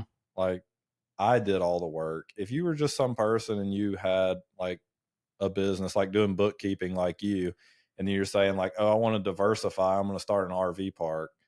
Well, the only reason why the RV park was such a good thing for me was because I was able to do all the work myself. I saved a ton of money by doing all the work myself. If I would have had to pay somebody to do all that, I don't know that you could justify it Yeah. unless that was all you did and you knew everything about it. Hmm. So, in a way, it's diversifying, but in a way, it's not because and it was also a good because it gave us a fallback plan because Hmm. in construction, it's so hard to stay busy all year long. Like there'll be times where we're like 3 months out on jobs and then we'll catch up to those jobs and then it'll be like 2 or 3 days where we have absolutely nothing to do. And if you have 7 guys, having 3 days where you have nothing to do will just kill you. Hmm. So anytime we didn't have anything to do, or like let's say I had planned on when you're doing stuff for these corporations, you can't just show up. So let's say we finished one of my jobs 3 days early and I'm supposed to start the next job on Monday. I can't just show up in the middle of the week. They don't want Right. that. They want you to be there when you said you were going to be there. They have plans of like maybe moving their traffic and you can't just show up. So on those stuff like that, we would go and work on my RV park. And so that gave us, Yeah, that's smart. it took me a long time to build it that way Hmm. because there was never like, I could have built it in a month if we would have been working out there every day. But instead it was like 2 days here and there, maybe once a month. Yeah, that's smart. But it's finished now, so that's a big burden off of me now. Hmm. It's only 10 spots. It's not like I think you've been out there, but I've done more work even since you've been out there. Hmm. But it's just a nice little thing to fall back on and have some extra income coming in. Yeah. The tangent I was going down about Gary Barnes though is so the funny thing, my other best friend was a guy named Nicholas Jones, and you were actually friends with his older brother too. But the Barneses and the Joneses are like bipolar opposite people, and I think I was maybe stuck somewhere in the middle. Like the Barneses were like the sophisticated, rich family that had everything, like the nicest people you've ever met in your life, and then the Joneses were like the ruffian family who were like. Yeah. You just felt like if you were hanging out with them, you were living on the edge. Like you never knew what was going to happen. Right. And so we were all best friends. And so it was a cool little dynamic to have all of them over at my house. Like the Barneses weren't allowed to go to the Joneses' house, and the Joneses weren't invited to go to the Yeah. Barneses' house, but they come to my house. We were all hanging out and getting along. So we had some fun little adventures all hanging out with them. I think of one story. You were asking for some more stories. So we used to play this game called four-wheeler tag or hide and go seek on four-wheelers. So we had like probably 6 4-wheelers. Instead of like regular hide and go seek, is a big piece of property. You go hide on the four-wheeler, and one person has to find you.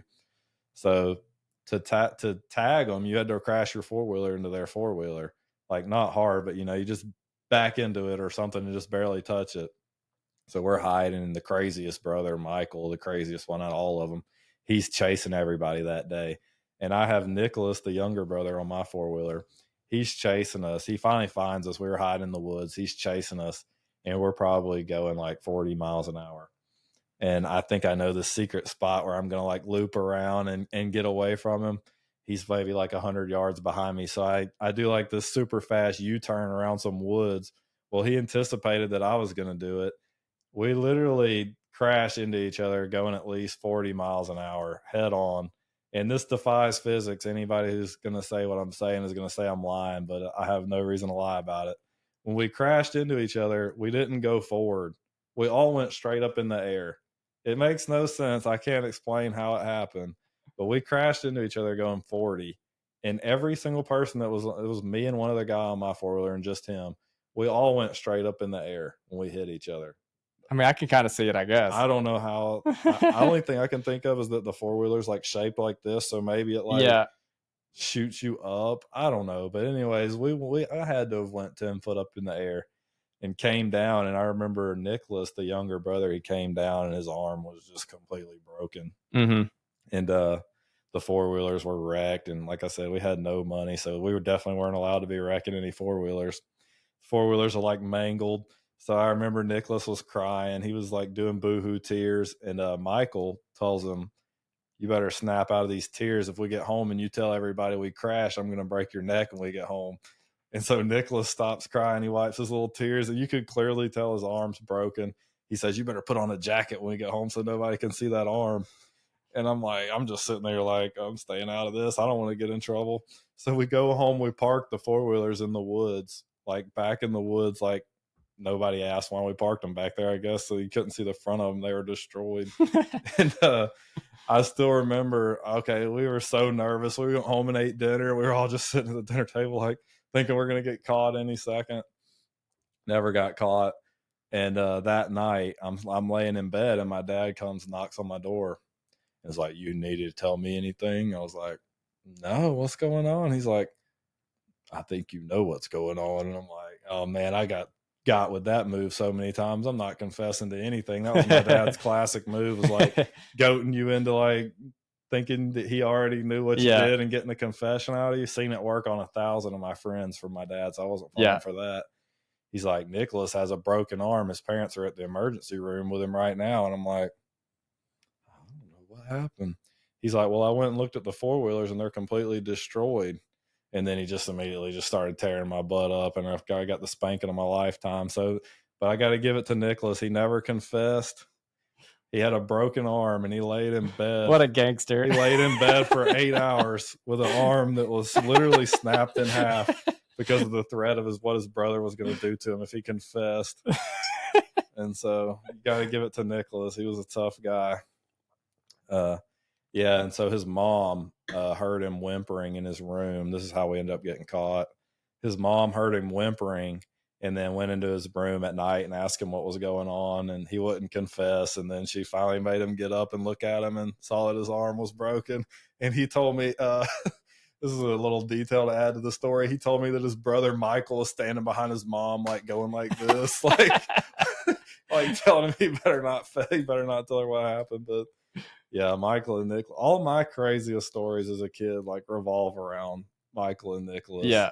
I was there for most of them. I think I haven't heard that one, but I remember Nicholas trying to literally murder Michael in my bedroom, and I remember just turning and looking at Gary Barnes, and he just looked mortified.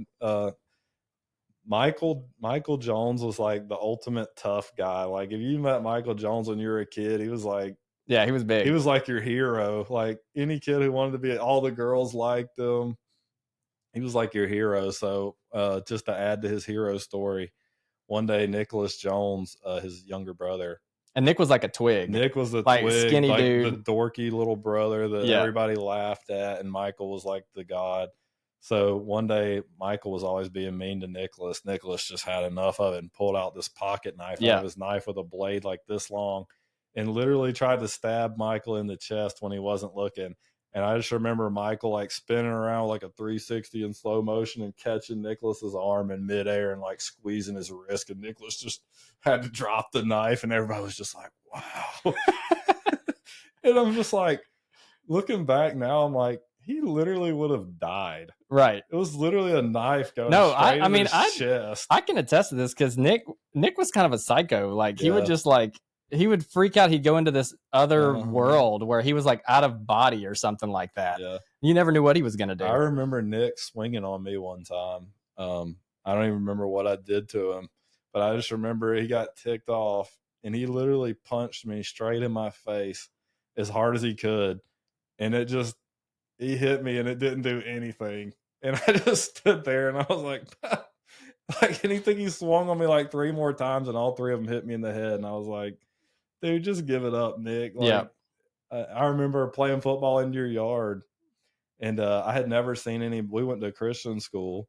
Pull the mic a little closer. We went to a Christian school, Pensacola Christian Academy. I didn't know what the middle finger meant, and I had never seen anybody stick up their middle finger at anybody. I remember playing football in your yard. I was probably like 12, and something happened, and Nicholas got ticked off. Do you remember this? Yeah, I was there. And he like threw a temper tantrum, and then flipped off everybody and told us all F you, and then just started like running down the road.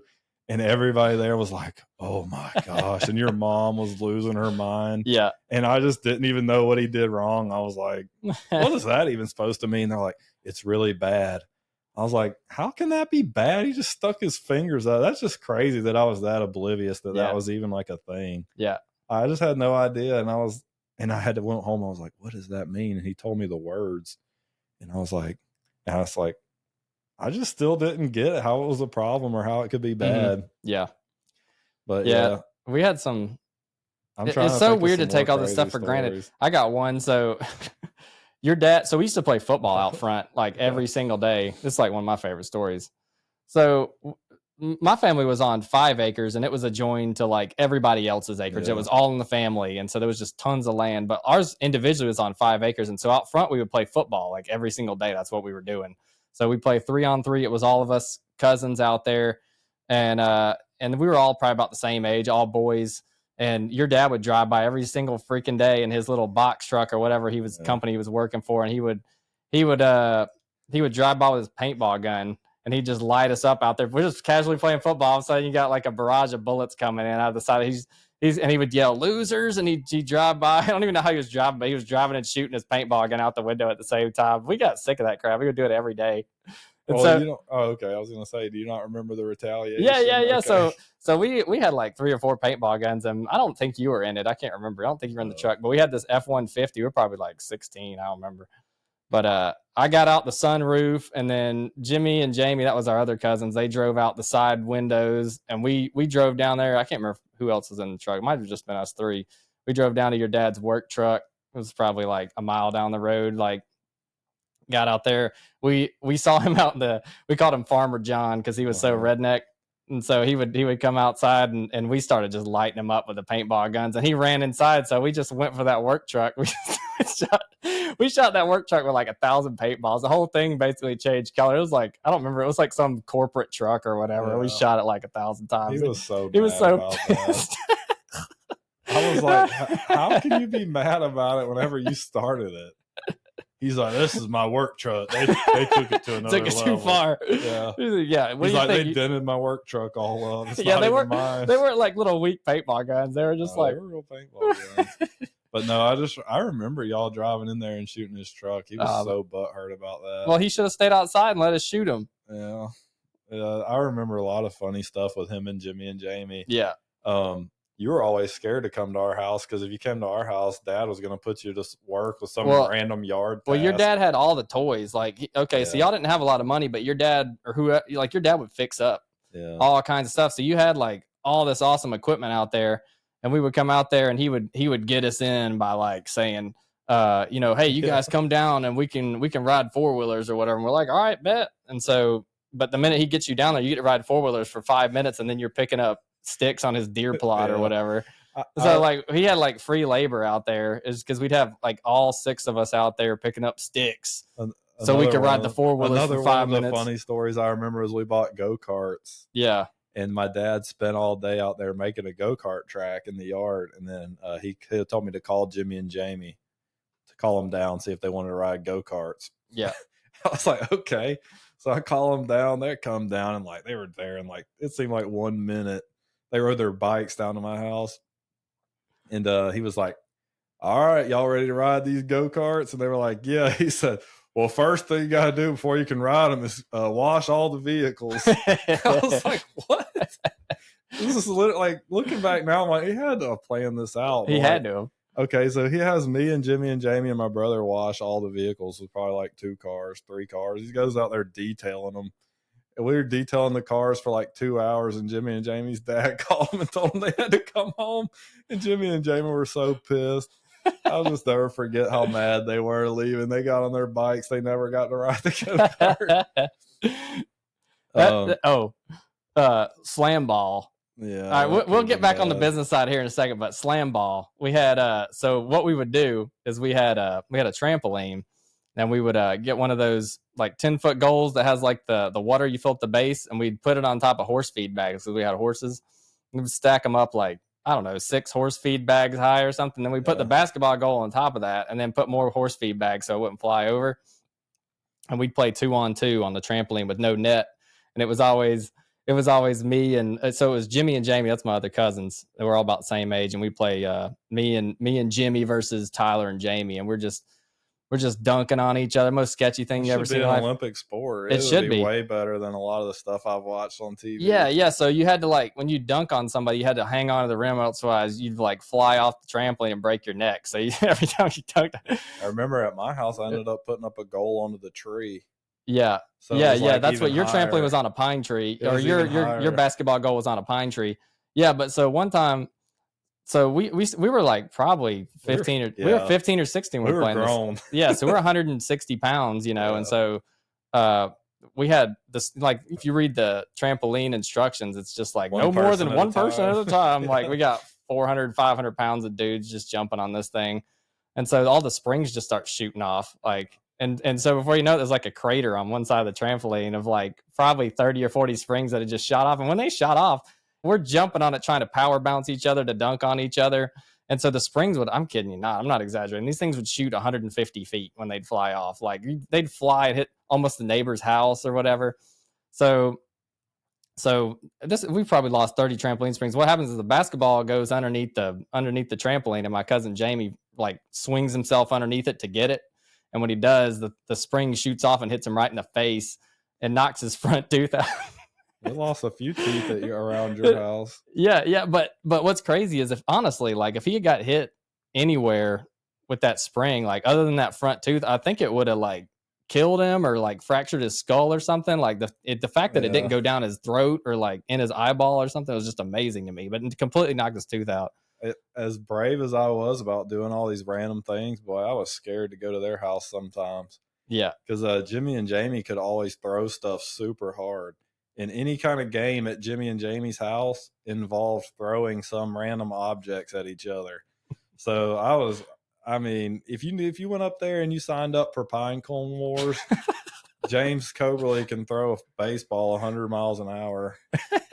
And you knew you were about to get smoked. Well, you had to find the ones that hadn't opened yet, and that's the ones that was your kill shot. They were rare. You find the ones that you could just, and then there was a certain way to throw them too, because you couldn't put a lot of velocity on them because they just stab into your fingers.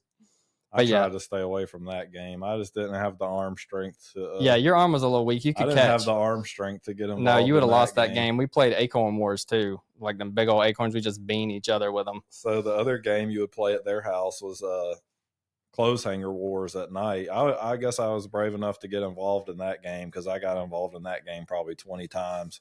Because if it ever went haywire, I could just abandon throwing stuff and just get my hands on them, because it was in close quarters. So anytime that game would go haywire, I would just charge them and just slam them down on the ground. But what was how did you play that? I never played that. I don't remember exactly the details, but I know it was 2 people on each team or more. Because Josh was always there, and Josh was like the dweeb, so Josh could just be on anybody's. Josh and Johnny would get split up. Johnny was like 4, and so they would just get split up. And he wasn't 4, but he was a lot younger than us. He was a little kid, because I was. How much younger is he than us? He's 6 years younger than me. Okay, so I was probably 12, so he was probably 6 then. Or no, well, he would have been about. You're a little bit. Well, I'm 2 years older, so or a year and a half older than you. So he'd be 4 years younger than you. So you're right. My bad. Yeah, so he was, however old he was a little kid. Yeah, he wasn't 4 though. And Josh was always like the dorky younger brother. Now he's bigger than all of us, but so they would both get thrown on one team, and then it would be like the other 2 brothers, Jimmy and Jamie, had to get split up because they were like the X factor of the game. You had both of them on the same team. It was over with. They're both slow as molasses, but they could throw 100 miles an hour. They got deadly accuracy. Not quite, but we're exaggerating a little bit. But they could throw some heat. I really think that when James was in high school, he could throw close to 100 He was throwing miles because he pitched, but he didn't like keep his grades up or anything. But he would throw close to 100. He wouldn't make the team, but he could throw 100 miles an hour. Couldn't, but anyway, so the game involved building a fort. Now, this is at their dad's house, who would just get super irate if you made any noise in his house while he was trying to sleep. Yeah. And so this is in the middle of the night, at probably like 12 o'clock at night. and you had to build a fort. So you build your fort out of the couch cushions or whatever, bring them into their room, build your fort. And then it's like playing Age of Empires. You got a little time to build your fortress up, arm up your clothes hangers. Pull your mic a little closer.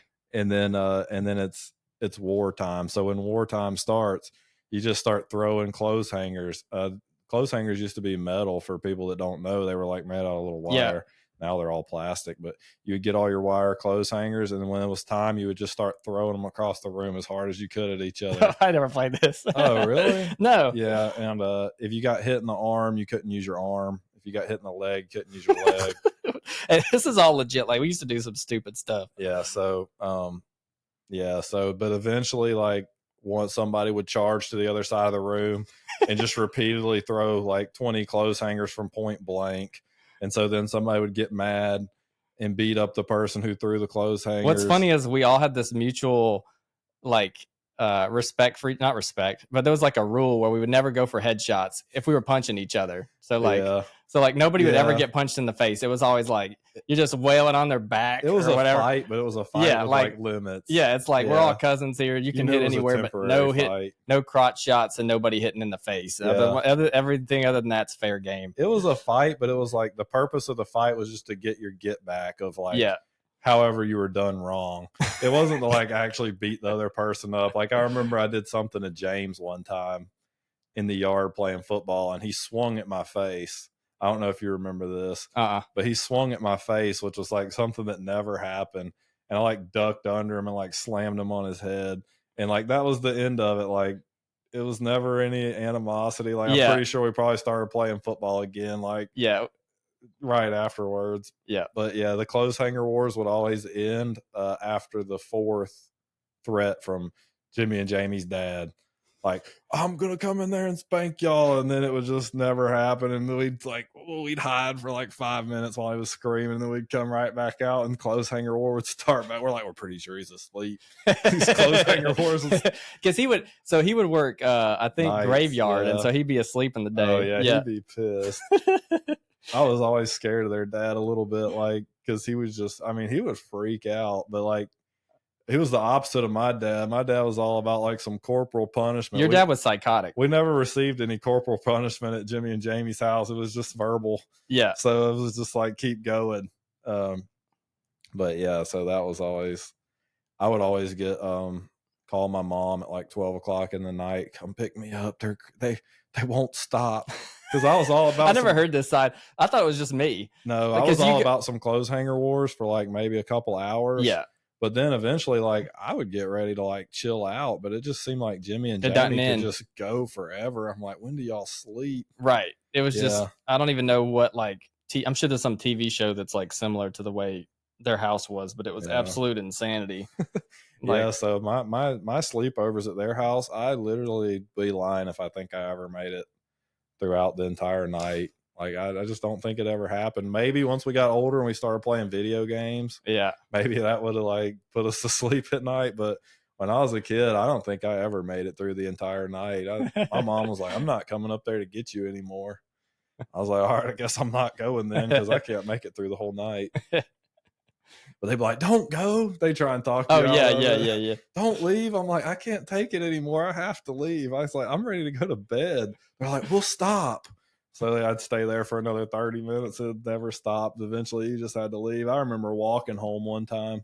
And I'm like at least a mile away. I was just walking pitch black, 12 years old, walking home, just come home and be like, yeah, I'm done with that. My mom didn't answer the phone or something, didn't answer the house phone. So I just walk home. Did you ever play basketball on that little Oh, that was a blast on the side. That was the greatest house. Goal of all time. So we like slam ball, but then we had on the side of Jimmy and Jamie's house, we had this goal, and it was probably coming out of the house at like, I don't know, like it might have been 8 foot tall. It was like 8 foot tall, and then the whole thing was like at a, I don't know, what is that, like a 70-degree angle or something like that, and then the rim would hang down more, so you could pretty much like throw a fastball and it would score. Everybody was Steph Curry out there. Yeah, so one time, we had some epic games out there, and then the dirt, it was just dirt court, and it was like super hard, and you had to dribble on all these divots and everything, and so we would travel a little more than usual probably, but one of my favorite stories on that goal is I don't think you were there, but we had we had Jamie. We were all trying to dunk these crazy cool dunks and everything. And so like I had this video camera, and this was like, I don't know, 2005 or something like that. So video cameras weren't like everywhere, you know. So like it was a rare occasion we had the video camera. And so I put it on the ground and angled it up to where it looked like we were dunking on this really high goal. And we pulled up this table next to us, like a metal table. And so we would jump off the table and fly in the air and do some cool trick in the air. And then we would like dunk on this sorry 8-foot goal. And it was like nothing impressive, but on the camera, it looked like we were Air Jordan, right? Yeah. So one time, Jamie came in at like full speed and he jumps off the table. And I mean, his full speed wasn't that much. He was slow as molasses, but it still got his momentum going, and he dunked and he was like going full speed. And so when he grabbed the rim, it swung his feet out where he's like parallel to the ground. Like, so he was 8 foot in the air because he had kept so much momentum going, and his feet swung out. And then he just went straight down. Like, so he dunked it, went parallel, and all you see on the video camera is him just fly off the screen, and you hear, oh! he basically had gone parallel from like, I don't know, he probably wasn't quite 8 foot. It was probably 7 foot though, and he dropped straight down on his back, like going full speed. Yeah. And I got to find that tape somewhere because that thing was great. But just like, you just hear us all laughing on the camera. You hear the dunk, and then you hear, oh, and then you hear all the teenage boys go, ah. Yeah, getting hurt was always. It was the only time I didn't laugh when somebody got hurt was when Jamie got shot in the face with that spring. I thought he was dead. But other than that, if you get hurt. I missed that. I wasn't there for the spring. Yeah, I thought dude, it was bad. It was like get shot in the face or something like that. I remember knocking out Brandon Sellers' front tooth in your front yard. Yeah, but that was a tooth he had already had repaired. It was a repair. Yeah, so we I think it was it was a touchdown celebration gone wrong. No, I thought I knocked it out. It was you. So it was me, I'm pretty sure.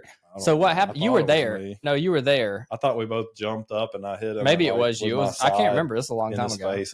But yeah, we went up. It was either you or me went up for the high five, and you missed the high five and hit him in the face, and it knocked his tooth out. Yeah, like the most embarrassing touchdown celebration ever. Yeah, all of our backyard football. I think it probably helped somehow when we started playing flag football all the time. Maybe. Yeah, maybe to some extent it did something.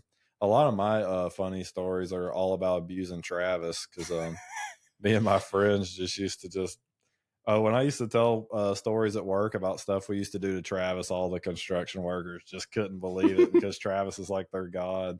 Well, Travis was like this little shrimpy dude growing up with glasses, and then he got 6'3" or whatever when he got older. Yeah, he's probably like 6 foot.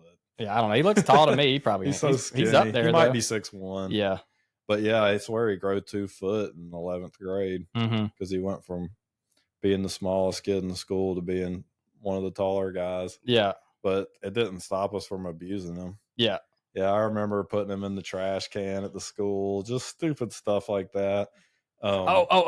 Okay. This is a side note, but tell them about. So we went to Robertsdale, and tell them about. This is straight out of like Fight Club or something. When you guys would, I never went to this, but when you would fight in the cornfield after school, like tell us about. Oh yeah, that was who does that? If you want to watch the cheesiest video you've ever watched in your entire life, go on YouTube and look up Robertsdale Fight Nights on YouTube, and it's a bunch of dorks doing like spinning back fists to a tree. Like 360 bicycle kicks to a tree limb, and they were just showing off their moves to their fight club. And so these were like the dorks from school. So me and all my football friends were like, these dudes think they're tough. Like, oh, we're going to the fight club. So we loaded up. We went to fight club. I ran through the whole fight club in one match. Like, I was like, yeah, I'm going to fight you, and then you, and then you, and then you. And then it was like, that pretty much ended Fight Club, but then it blew up. And so we would just go and we would fight after school. And where is this? This is like an actual cornfield, right? Like sometimes it was there. I don't even remember who would organize this, like looking back on it now, but somebody was putting it together because everybody would go and meet there like intentionally. Like it would be behind the locker room at football or so-and-so's house in their backyard. But I'm not exaggerating when I said I think I came to one of these things one time and there was like 300 people there. Yeah. It was big. The whole high school was talking about it. The biggest one I remember was Fight Club at this lake. I don't even know where it was at. I just remember it being at a lake. and I was supposed to fight some dude, and it was like hyped up to be like the greatest match of the school. Yeah. And I was supposed to fight this dude, and it was supposed to be a boxing match.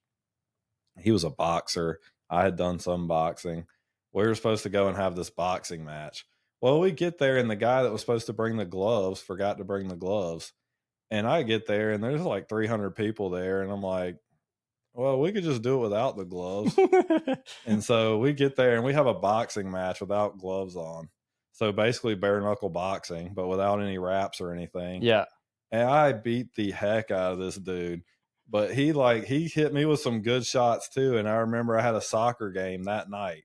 This is how stupid this is. I had a soccer game that night, but we had like 2 hours before the soccer game.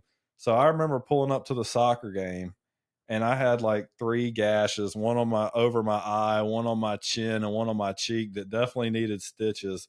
And I remember my mom being at the soccer game, and she was like, "What happened to you?" And I was like, "Oh, we were just wrestling, just some wrestling." And she was like, "Okay." My mom, she was like, Yeah. "Oh, okay. I hope you're okay." I'm like, "Yeah, I'm fine." And so went to the soccer game and played soccer with, never ended up getting any stitches, probably super glued it back together. But yeah, I ended up getting on top of that dude's stomach, and So you went straight MMA. It wasn't. Yeah, it was an MMA match. You were saying boxing, and you forgot the gloves, and not. It was because I remember this fight. I think it was MMA. Supposed to be a boxing match until he started beating me up, and then I say that, but like it was MMA, but like, well, it had to have been MMA because nobody this was wants like to watch an MMA match where people just wrestle the whole time. Yeah. So this was like back when UFC was getting started too. Yeah. Pretty much. I mean, I think we were a UFC fight. Yeah, this was like Forrest Griffin and Chuck Liddell and all these dudes were like, big names. This is when you could have actually been like a regular guy who was fighting in your backyard and like actually good at it and made it to the UFC. Like that's pretty much who they were, but on a bigger scale. Like they weren't the baddest dude at their school; they were the baddest dude in the state. Like, yeah, that's who that's literally all Forrest Griffin, Chuck Liddell. Chuck Liddell is like the guy who's like, man, I heard about this dude who gets drunk at the bar and just puts people to sleep. Like that's still what I think about Chuck Liddell. Like they would get annihilated by the dudes in the UFC now. Those dudes are like, that's their career. They've been trained like right. But this is any Inception story though. So that was kind of like why. Same thing with football. Anytime I hear people talking about those football players just aren't like what they used to be, oh, it burns me up. I'm like, dude, you could take an average high school athlete now and put them in the NFL from 1919, and they would be like, oh yeah, going that far back, they would be a sensation. Yeah. So that's my ultimate, like, people just ain't tough like they are anymore. Even like watching Michael Jordan highlights. Like Michael Jordan would get dogged in today's NBA. Like he was doing stuff that if you seen a dude do that nowadays in the NBA, you'd be like, what is this dude doing? He sucks. Like that one's not going to be. Yeah, you kind of have to, but you kind of have, but there was still a high level of competition in the NBA at that time. Yeah, for sure. I mean, if he was born now, I'm sure he would have still evolved. Be probably the number one player. I'm sure he would have evolved and got the same training they got. But UFC's different. Like there wasn't a whole lot of people trying to do it at the time that had been doing it a long time. I still even think now, even a mediocre athlete who trains their whole life, has some kind of retarded toughness, could probably still make it in the UFC. They might not be a champion. Yeah, that's what what's his freaking name was talking about. Sean Strickland was talking about that. Yeah. Imagine if you had these. Yeah, look at Sean Strickland. What's he gonna do other than UFC? Yeah, seriously, he said he played every sport growing up and he wasn't good at any of them. Yeah.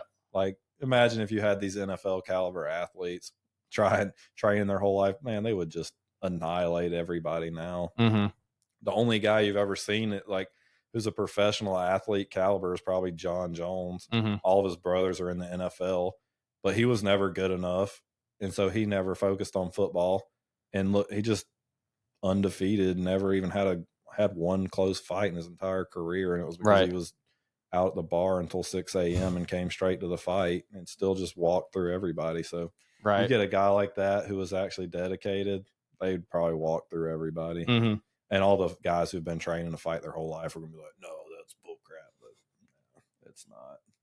So how I was trying to finish the cornfield thing. So how long did this go on for? Because I think this is hilarious. Like, honestly, when it was happening at the time and I was going to Robertsdale, I didn't think nothing of it because I didn't really care about fighting, to be honest. But now I'd be like, man, I'm going to that. Like, I'm watching that. Like, How long So did it that go went on for before for it a got couple shut down? years probably. Really? And the reason why it got shut down was because another friend of mine, his name was Josh Monty, and Josh is like the ultimate tough guy. Anybody says anything to him about how they can beat him up, it's like if somebody, even me back then, if somebody told me they could beat me up, it didn't bother me at all. I didn't think they could, but it never bothered me. But if somebody told Josh they could beat him up, he's like, "You can't beat me up, and we're going to settle this right now." He was a bully. Yeah. I'm pretty sure Josh would admit to being a bully. I don't think he would take that as an Yeah. insult. So I remember this dude from the band. His name was something Arnett. That was his last name. He had told Josh, he had been telling everybody that he could beat Josh up. This is just like some completely, he don't even know Josh, but Josh was one of the tough guys at the MMA thing. And he was like, "Oh, those guys suck. I'd beat Josh up." And so Josh planned to fight this guy. And so we went to some random person's house. This was probably the second biggest one that I ever went to. This fight was so hyped up. There were so many people there. And Josh fights this guy. They had on gloves, like MMA gloves. Well, Josh got this guy in some kind of a clinch, like had him like in like a semi headlock type thing. Like the guy's body was this way and his head was facing this way, and Josh had him like this. And I just remember Josh punched him in the face like this for like 2 minutes straight. And the dude's face was just destroyed. Jeez. Like looking back now, I'm like, why did nobody break this up? I mean, we were in Right. high school. Why did nobody break this up is beyond me. But the dude had to go to the hospital, almost died. And so That's wild. that ended the So like the teachers found out about it or something, well, the and like who shut it parents, down? Okay. the parents were like threatening, like I got in trouble. Josh got in trouble with his parents. Like, Yeah. Did anybody get sued or like? no, nobody got sued. I think this was a little bit before the times of everybody was so sue happy. Right. And this is like this is like, yeah. redneck country too. So it's like, also it's like, how do you, two kids wanted to meet up and have like a consensual, yeah. These weren't like angry fights. Right. Yeah, I know. Like this one kind of turned into that, but like that was never the like, so Yeah. how do you even sue? I guess you probably could. I mean, they got to pay for medical bills or something, I would imagine. I don't know how you could sue whenever it was like a consensual not a lawyer, fight. I'm Maybe sure ask some of your lawyer friends at that construction site. I'm sure it's possible. Yeah. But yeah, that pretty much put it into the backyard fights. I'm trying to remember. There was one more fighting story. Oh, another thing that put it into my backyard fights was the spring break fight at the beach. I don't know if you remember that. I've probably told that story. Is that the one with TJ Yeldon? Yeah, so we're at the beach. This is after all the fighting stuff. We had kind of stopped doing it. And we're at the beach, and there's this dude. I'm going to go ahead and say it. This dude is the biggest douche in the history of the world. His name was TJ Yeldon. He's in the NFL right now. He was walking around at the beach with his posse of like 20 people, just going. He's in high school, and he was already like Julio Jones status. He's some spectacular football player. He's a top recruit. He went to Daphne. They win the state championship. He's going to Alabama. Yeah, they win the state championship every year, and he's in high school. He's already committed to Alabama, that type of thing. So he's walking around at the beach on spring break, and he's literally just going up to every single random person at the beach and telling them he'll beat their brains in. He's like, "Nobody can mess with me. I run this county, blah, blah, blah, blah, blah." And so one of my little Jack A friends, he's like, "Well, I have a friend that you can't beat up." And I was like, I was there. All my friends were there. And so next thing I know, this guy comes up to me and he's like, "I heard you're the guy that I supposedly can't beat up." I'm looking at this dude. He's like 6'3". He looks like he's a bodybuilder and he's in high school. I'm like, "I don't want to fight you." I was like, "I don't even know you." And then next thing you know, Travis, my little brother, he's like, "You're lucky he doesn't fight you because he'd kill you." And I'm like, "Oh my God, dude, shut up." It's literally like 40 people. And it's like 3 of my friends and my brother. Yeah. And so next thing I know, he goes up to my brother and he puts his arms under his shoulder, under his like armpits. And he literally throws my brother like 20 foot. And so then I'm like, "Oh God, I have no other choice but like get involved." And then he starts like, now my brother was like 4 foot tall. Yeah. He hadn't hit his growth spurt yet. He's in like 9th grade. Yeah. This dude's a senior. And so I get involved and I like try and put myself in between them. And then he just like instantly swings on me. And I still remember I like step back to avoid the swing, trip over a park. This is in a parking lot, trip over a parking bumper, which turns out to like save my life because he's like throwing another haymaker. And because I tripped incidentally, I like missed the punch and I came up and just rocked him with an uppercut. And then he kind of goes down, but not really. It turns into a brawl. And then I instantly just start getting hit from every direction. And I'm literally fighting 30 people at the beach. But you had some people with you too, right? If I Yeah, remember. like 3 people. Yeah. So it was like 3 people versus 30.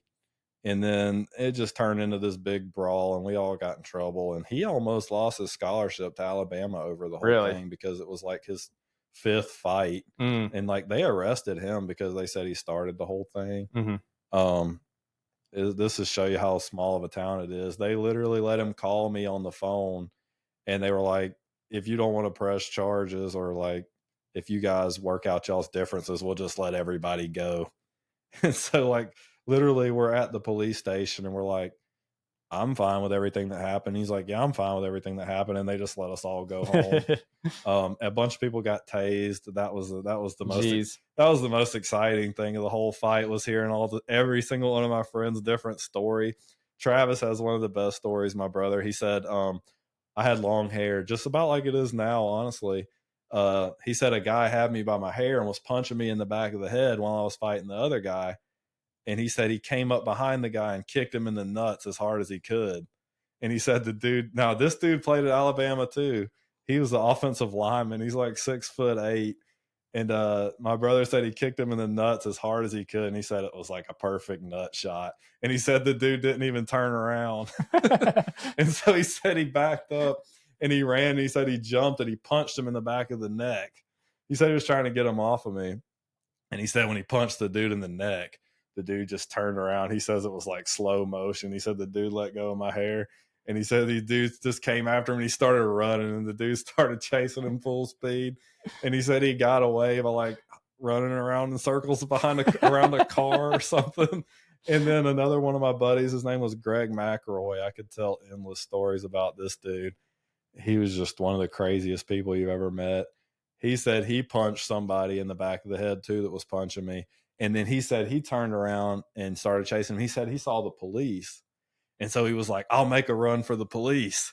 They'll save me. And so he's charging at the police. And he said the police all pull out their guns. He said he thought they were guns. And they were like, freeze, stop. Because he was like charging the police. And he said he was looking back and the dude was chasing him. And he was like, looking at the police, looking at the dude, and he said he just kept running towards the police. And then him and the dude both just started getting tased and he peed on himself. Everybody talked about how he got tased. That was a legend. I remember literally like maybe 2 weeks later, go to a high school basketball game. We were playing Daphne. He was also like the basketball star. Mm-hmm. And I remember walking into the basketball game with all my friends.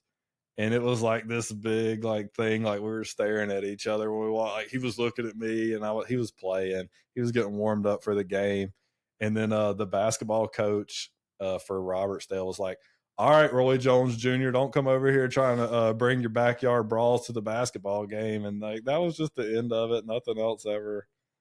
I really don't. I don't know that I've ever been in another fight in my life since then. Other than like you've had some little tussles at flag football, like just a few little ones like that. I never threw a punch on anybody. Yeah, some dude. I've seen some dudes swing at you. Yeah. But I've never. I know you body slammed some dude at the flag football game, but other than that, no like serious. Yeah, I've never been in a fight ever since then. Never been mad enough to ever want to. Yeah.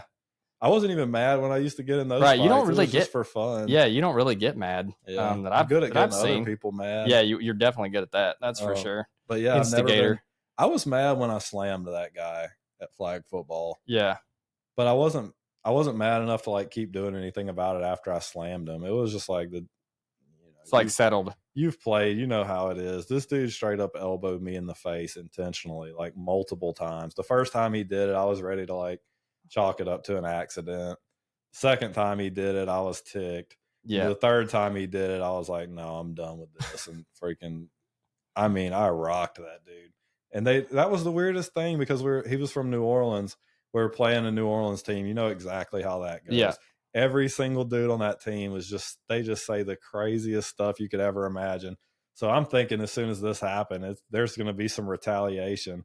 But no, I literally picked the dude up completely up in the air and slammed him, and nobody did anything about it. And so I was like, man, y'all are all talk. Like, Yeah. And what was crazy was nothing else happened the rest of the game. Yeah. Luckily, I was playing on a team that had 30 people on it. That probably helped there. I was playing on BWA, and we had 30 people on the team. Well, that's it. And they had 20.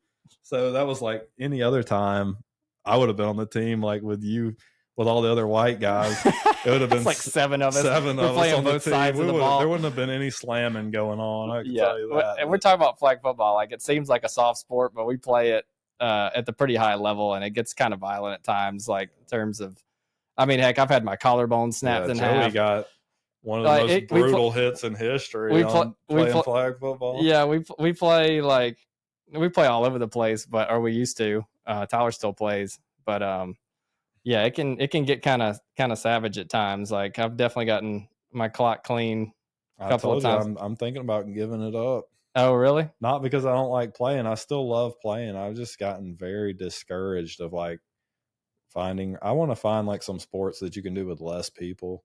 Yeah, where you're not depending on so many people. Even if it was like a solo thing. Like, yeah. That's why I told you. Well, it definitely ain't going to be golf. I've seen you golf. Oh, I hate golf.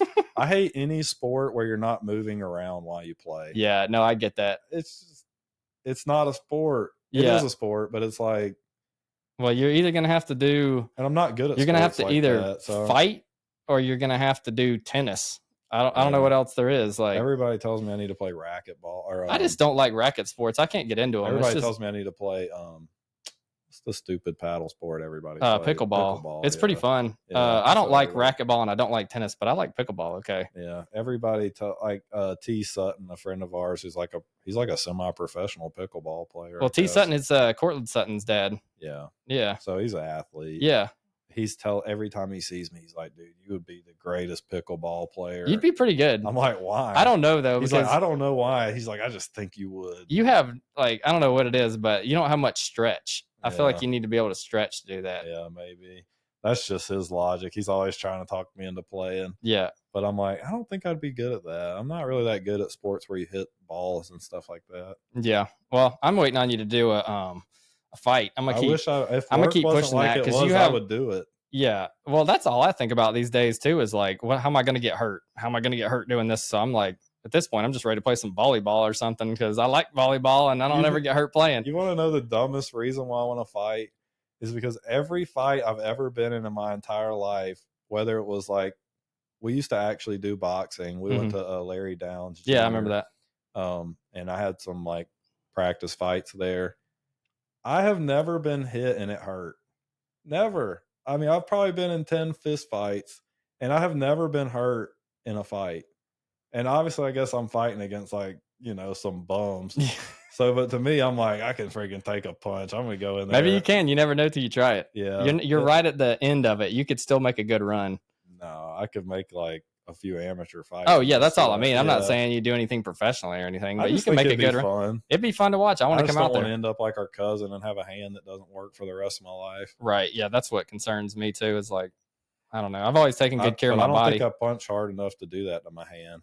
Yeah. So I think I'll be fine. Yeah, you'd definitely be more of a counter player or a counter fighter, probably. I feel like I got some nasty elbows and some knees. I'll tell you what, I got good ground game. I took an elbow to the head one time in a basketball game. That's another thing right there. Yeah. Elbows are nasty. I saw stars on that one. I've seen stars one time, and the dude was using me for a demonstration at a jiu-jitsu class, and he was showing everybody how to put somebody in a triangle choke. Yeah. And I was the demonstrator of getting choked. And he put you that far out? This dumb A completely blacked me out voluntarily, like let him put me in the move. Mm-hmm. He's a supposed instructor, completely blacks me out. And dude, I got up. Well, I don't know if you want to go down that story, but that's another fighting story.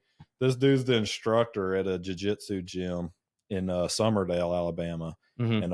And my buddies told me they just opened up this jiu-jitsu place. Y'all got to go. And so we went, and they let you go for the first day for free to see if you like it and you want to do it. Well, the dude's using me as a test dummy, puts me in a triangle choke to show the class how to do a triangle choke, chokes me out completely unconscious. So literally like 5 minutes later, it's like a open mat, and he's like, I ragdolled the instructor in front of the whole class, like absolutely demolished him, slammed him on his head, choked him to death, like did like 20. He sucked. And so we never went back there. I was like, some dude that I can ragdoll can instruct me on how to do anything. Mm-hmm. I was like, dude, your class is a joke, because I was ticked because he freaking choked me out. But yeah, so we never went back there, and that place didn't last long. It closed down in like a month. That's wild. You know, our friend Trent that we used to play flag football with owns a boxing gym. I didn't know he had a boxing gym. He told me he had a gym. Yeah, so one of the funny things that happened with Trent was I saw him. He's also the manager of a restaurant, or he was, Sonny's. And I saw him at Sonny's, and I was like, dude, what kind of qualifications do you have to be like teaching people how to fight? He's like, my qualifications are I'm a bad mother effer. And I was like, all right. And like every dude that trains there is like undefeated right now. And I'm like, man, maybe he was right. Like the SD DeMoss, you know him? See, that's crazy. He went to Pensacola State College with us. Now that you got me down this fighting hole, I'm like, man, this fighting stuff never ended, because this is another fighting story. I was fighting him at Pensacola State College on the football field. I'd probably recognize him if I've seen him. He went to he was the tall black guy. He used to play flag football with us. He was yeah, I don't know how else to describe him, but he played flag football with us, and one day out there he was telling us about how he was getting into MMA. And so me and him had an MMA match. It was just wrestling, no punching. The grappling match, I guess you'd say, at the school. And we wrestled, and I manhandled him. He's a UFC fighter now. Really? He's undefeated. Yeah. I think you would have done well if you'd started younger, because you definitely got the mentality. He's like but you would have. Yeah, but I think you could have done pretty well if you'd have. But I saw him at flag football the other day, and I was like, man, remember that time I ragdolled you? He's like, you wouldn't do it now, buddy. He's like, you want to try it right now? I was like, nope. I was like, but I'll always have that one in my back pocket. Last time we it's like you with the racing. Last time we raced, I won. Yeah. Last time we wrestled, I beat him, so I got that one in my back pocket. He's like 4-0 in the UFC. That's crazy. And he's got 50 pounds on me. Might have been his first day. Might have been his first week in class at MMA school, and I had like 30 fights under my belt, but I got him. Funny. But yeah, he's a cool dude though. He's you need to look him up. He's in the UFC. Yeah, check it out. He's always getting in some kind of legal trouble. Yeah. That's always keeping him on the verge of getting kicked out or whatever, but he's a cool dude. Yeah, he went to school with us. All right, well, I gotta wrap it up here soon. You got any things you want to say in closing? Any business advice to anybody? I know we kind of went down the rabbit trail there on the stories, but it was just too good to stop. No, I mean, I think my business advice, the best thing I could say is just do something you're good at that you know you can do. The worst business ideas I hear are people who want to start a business about something they know absolutely nothing about. They have no experience in how to do it. Learn how to do something working for somebody else. Get good at it. Yep. And then, take a leap of faith and go out and do it on your own. That'd be the best business advice. So kind of like an apprenticeship. Yeah. I mean, I don't suggest anybody go out there and work for free. Yeah.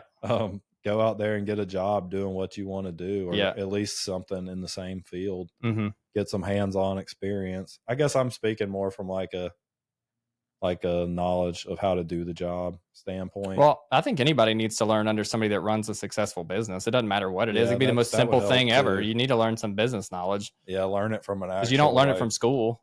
Learn it from a company that you actually have some. There's a lot that goes into it. There's a whole lot that goes into it at any level. It doesn't even matter if it's the most simple thing, like just cutting yards. It seems simple, but running the business side ain't no joke, like anything else. Yeah, I got lucky because that's the thing. That's the hardest part of it to get. Mm-hmm. Is anybody can get the hands-on experience of like how to finish concrete. Yeah. It's hard to get the but if you know everything there is to know about how to actually do the work, you have a general idea of how to like price the work out. You could probably even take some classes on stuff like that.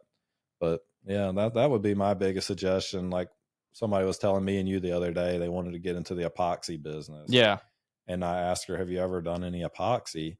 And she was like, no. And I've never seen anybody do epoxy. And I was just like, this seems like the worst business idea ever. I was like, you should at least get on an epoxy company and see if you can even do it or if you even like Yeah, doing it's it. like I'm moving to Yeah.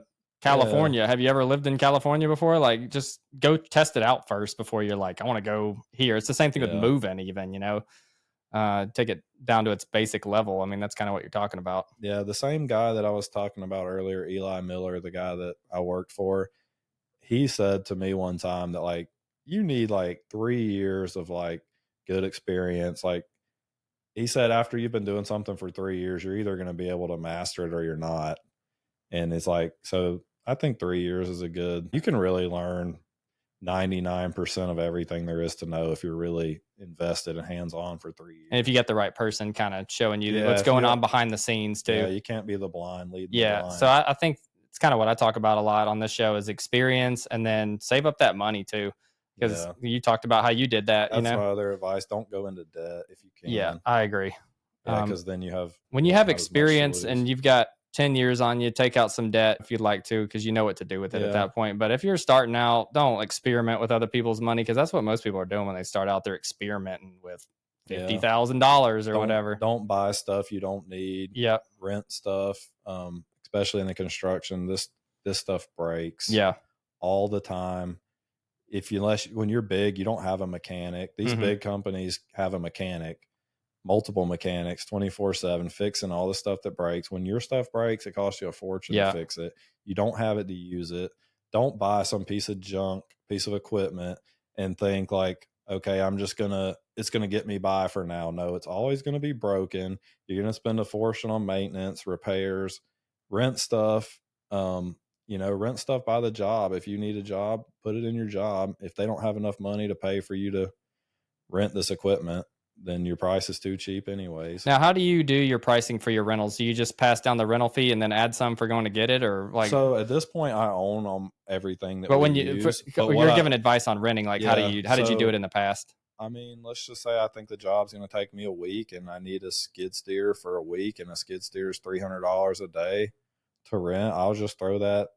I'll factor that into my bid. You just do 300 straight up to. That's what I was asking, because you have to go get it and everything. I'll put some leeway. How much do you typically go for? Like, so when I do my bids, though, I pretty much calculate up all my expenses, and then I'll calculate up everything I want to make.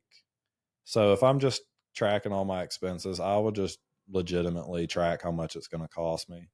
Gotcha. That's just my thought process. And also double check that with like industry standards. Like, yeah. I was curious how you do it. Concrete's like $8 a square foot, and I'm going to do a job.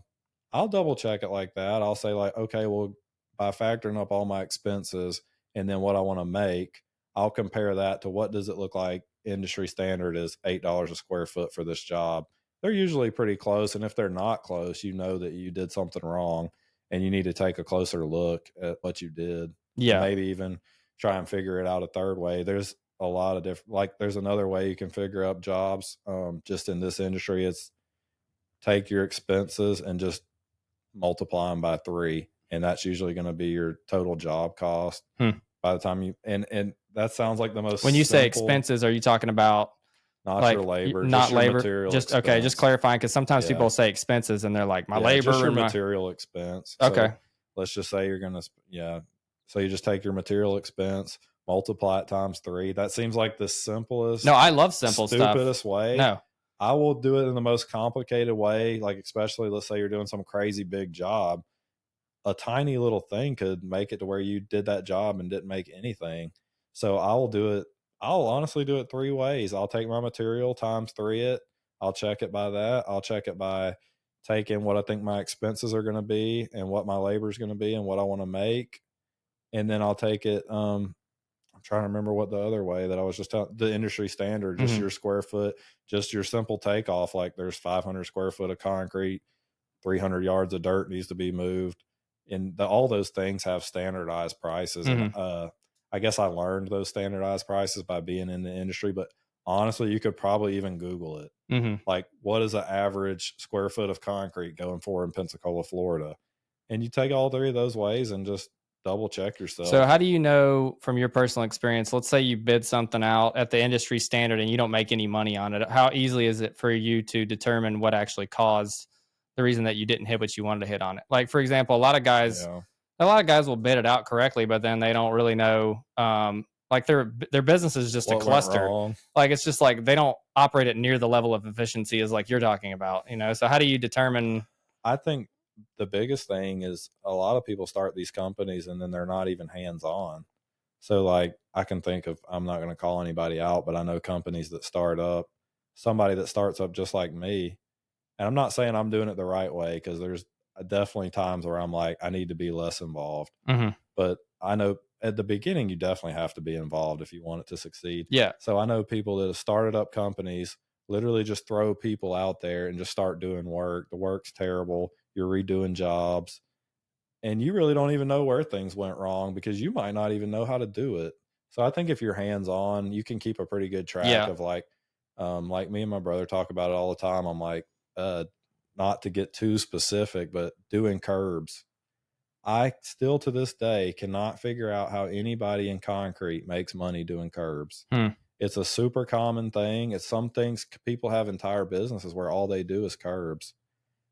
I feel like we're very fast, we're very efficient, but going off the industry standard prices, I cannot figure out how anybody makes money doing it. It's And just kind of a race to the bottom. Kind nobody of. has ever been able to give me a good answer. The only good answer I've been able to get is you just have to do a lot of them.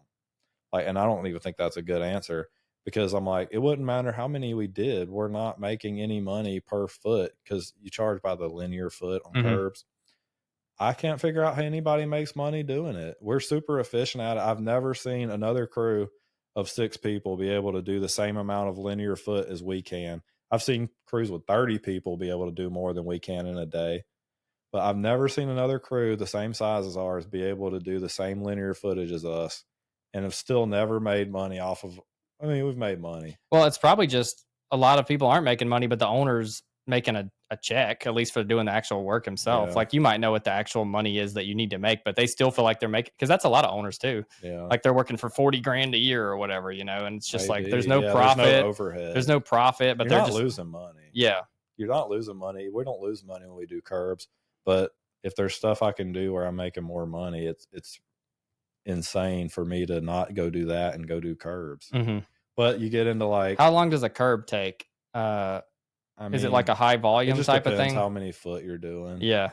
Like a lot of times you'll do a whole parking lot, it'll be like 800 foot. And let's just say you're charging $30 a foot. It sounds like you're making good money, but let's say we did 100 foot in a day and I got $3,000 for doing 100 foot. Well, I had 7 guys out there and me and our equipment, and we had to pay for the concrete. And the total we brought in for that day was $3,000. That's not you didn't Yeah. make any money. Right. You might have made money like more than you would have been when you were working for somebody else, but not enough money to keep a business going. Right. So Yeah. that's just the one that jumps out to me off the rip, is like, I still can't figure out how people make money pouring curbs. We pour them all the time. Why do you do them then? The only people I'll do Keep them the guys for, busy? no, is like I was telling you, the guy Eli Miller, he's probably like 40% of our work is jobs for him. Well, we have jobs where we're pouring all these pads. Let's just say we're pouring a building pad for him. We're making a killing off the building pad. Well, you also have to do the curbs on the job. And so we'll do the curbs too, because he's not going to continue to throw all this work at me if I'm like, oh, well, I'm not going to do the curbs, So yeah, we'll it do was the like curbs. that so I did windows and doors for a while. It was like that with the trim delivery. We'd make all the money on the trim delivery and no money on the window installation. Right. So that makes sense. But you had to do the package deal to get the job. Yeah, but there's so many companies in Pensacola that do nothing but curbs. Mm-hmm. And they're doing it for the same. Probably some of them they'll do it cheaper than we will, because I've done it for that cheap price and literally, I won't say we've lost money, but done it for free basically. Well, I'm not doing it. Yeah. And so I don't get it. I've asked the guys that only do it, and I'm like, how do y'all make money? And they're like, well, you just have to just do so much. They're just volume. That's what I was going to say. It's probably, it sounds like a volume model. Volume. You're doing it every single day, making, let's just say the owner pockets $1,000. Yeah. and he's doing that every single day, you're still making good Yeah, money. that makes total sense. And they have machines where that's all they do. Mm-hmm. So they have this thing called a curb machine where you don't have to put up the boards and stuff Mm-hmm. to do it. So we put up boards and you pour the concrete in there. They have a machine that just pours it out in the shape of it.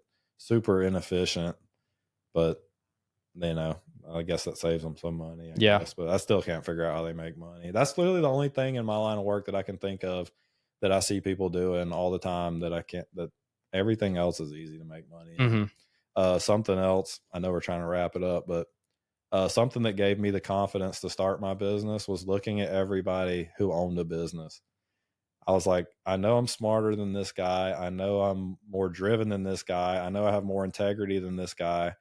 So there's no way, because I was always very fearful of starting a business. I was scared it would fail, scared I wouldn't make any money, scared I'd lose my good job that I had. Mm-hmm. But that gave me the motivation just looking at these guys. And I'm like, I know that there's just no way if they can do it that I can't do Mm-hmm. it. And so that's good stuff. Yeah, that gave me a lot of confidence Mm-hmm. to go ahead and pull the trigger and do it.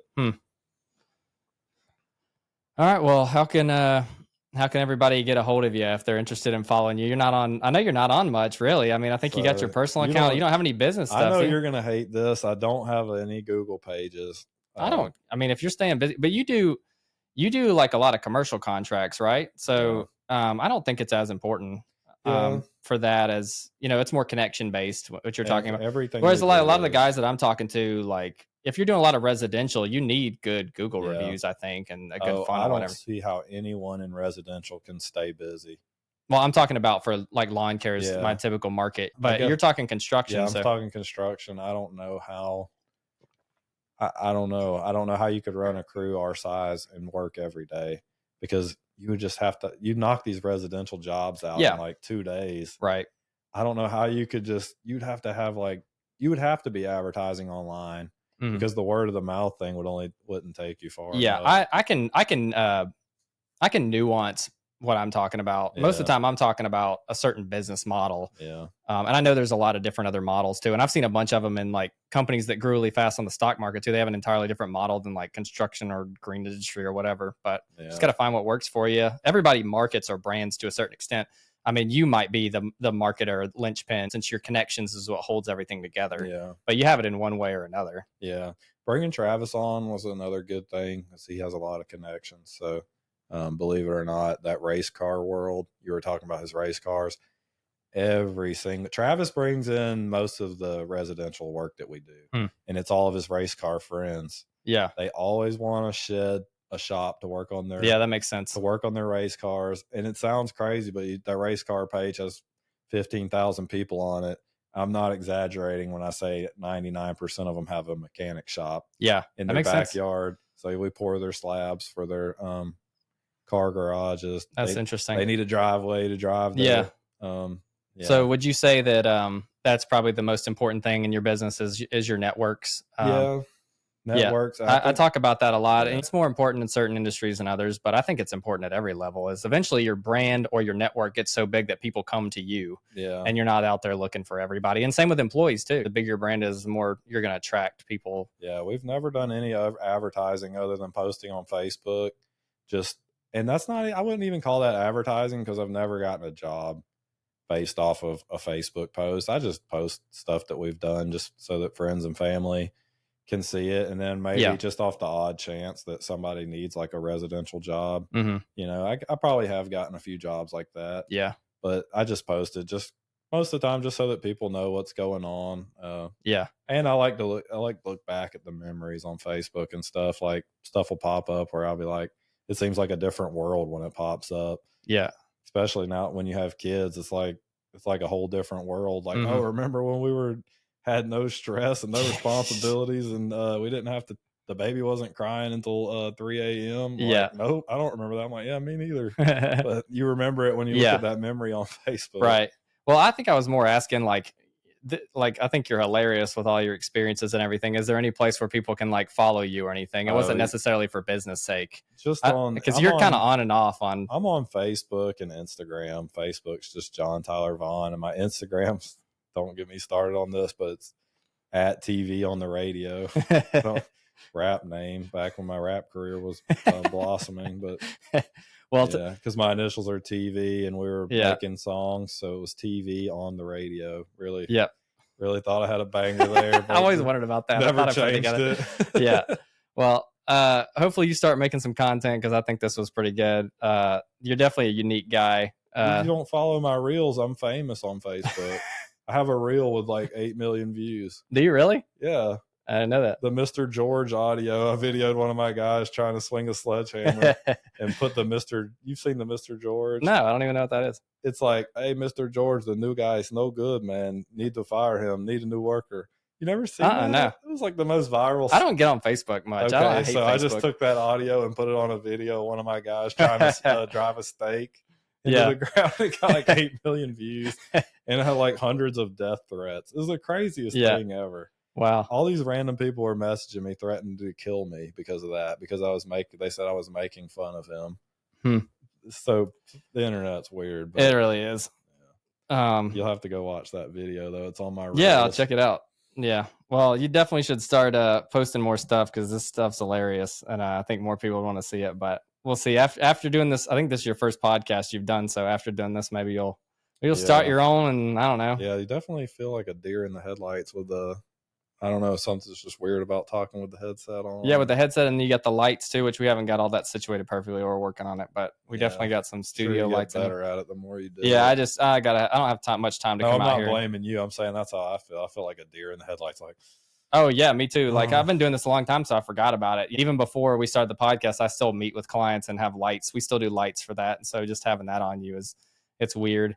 And then talking into a camera is really weird. You're talking into an empty soul of it's like talking to eyes and reading cues and everything. It's totally weird being disconnected from your phone too, because I'm used to I've probably got 18 missed calls right now of all the different things that have gotten torn up on the job site today. Yeah, good stuff to come back to. All right, man. Well, it was fun as usual, and maybe we'll have you back on the show because this was a good time. Yeah, man. Later. All right.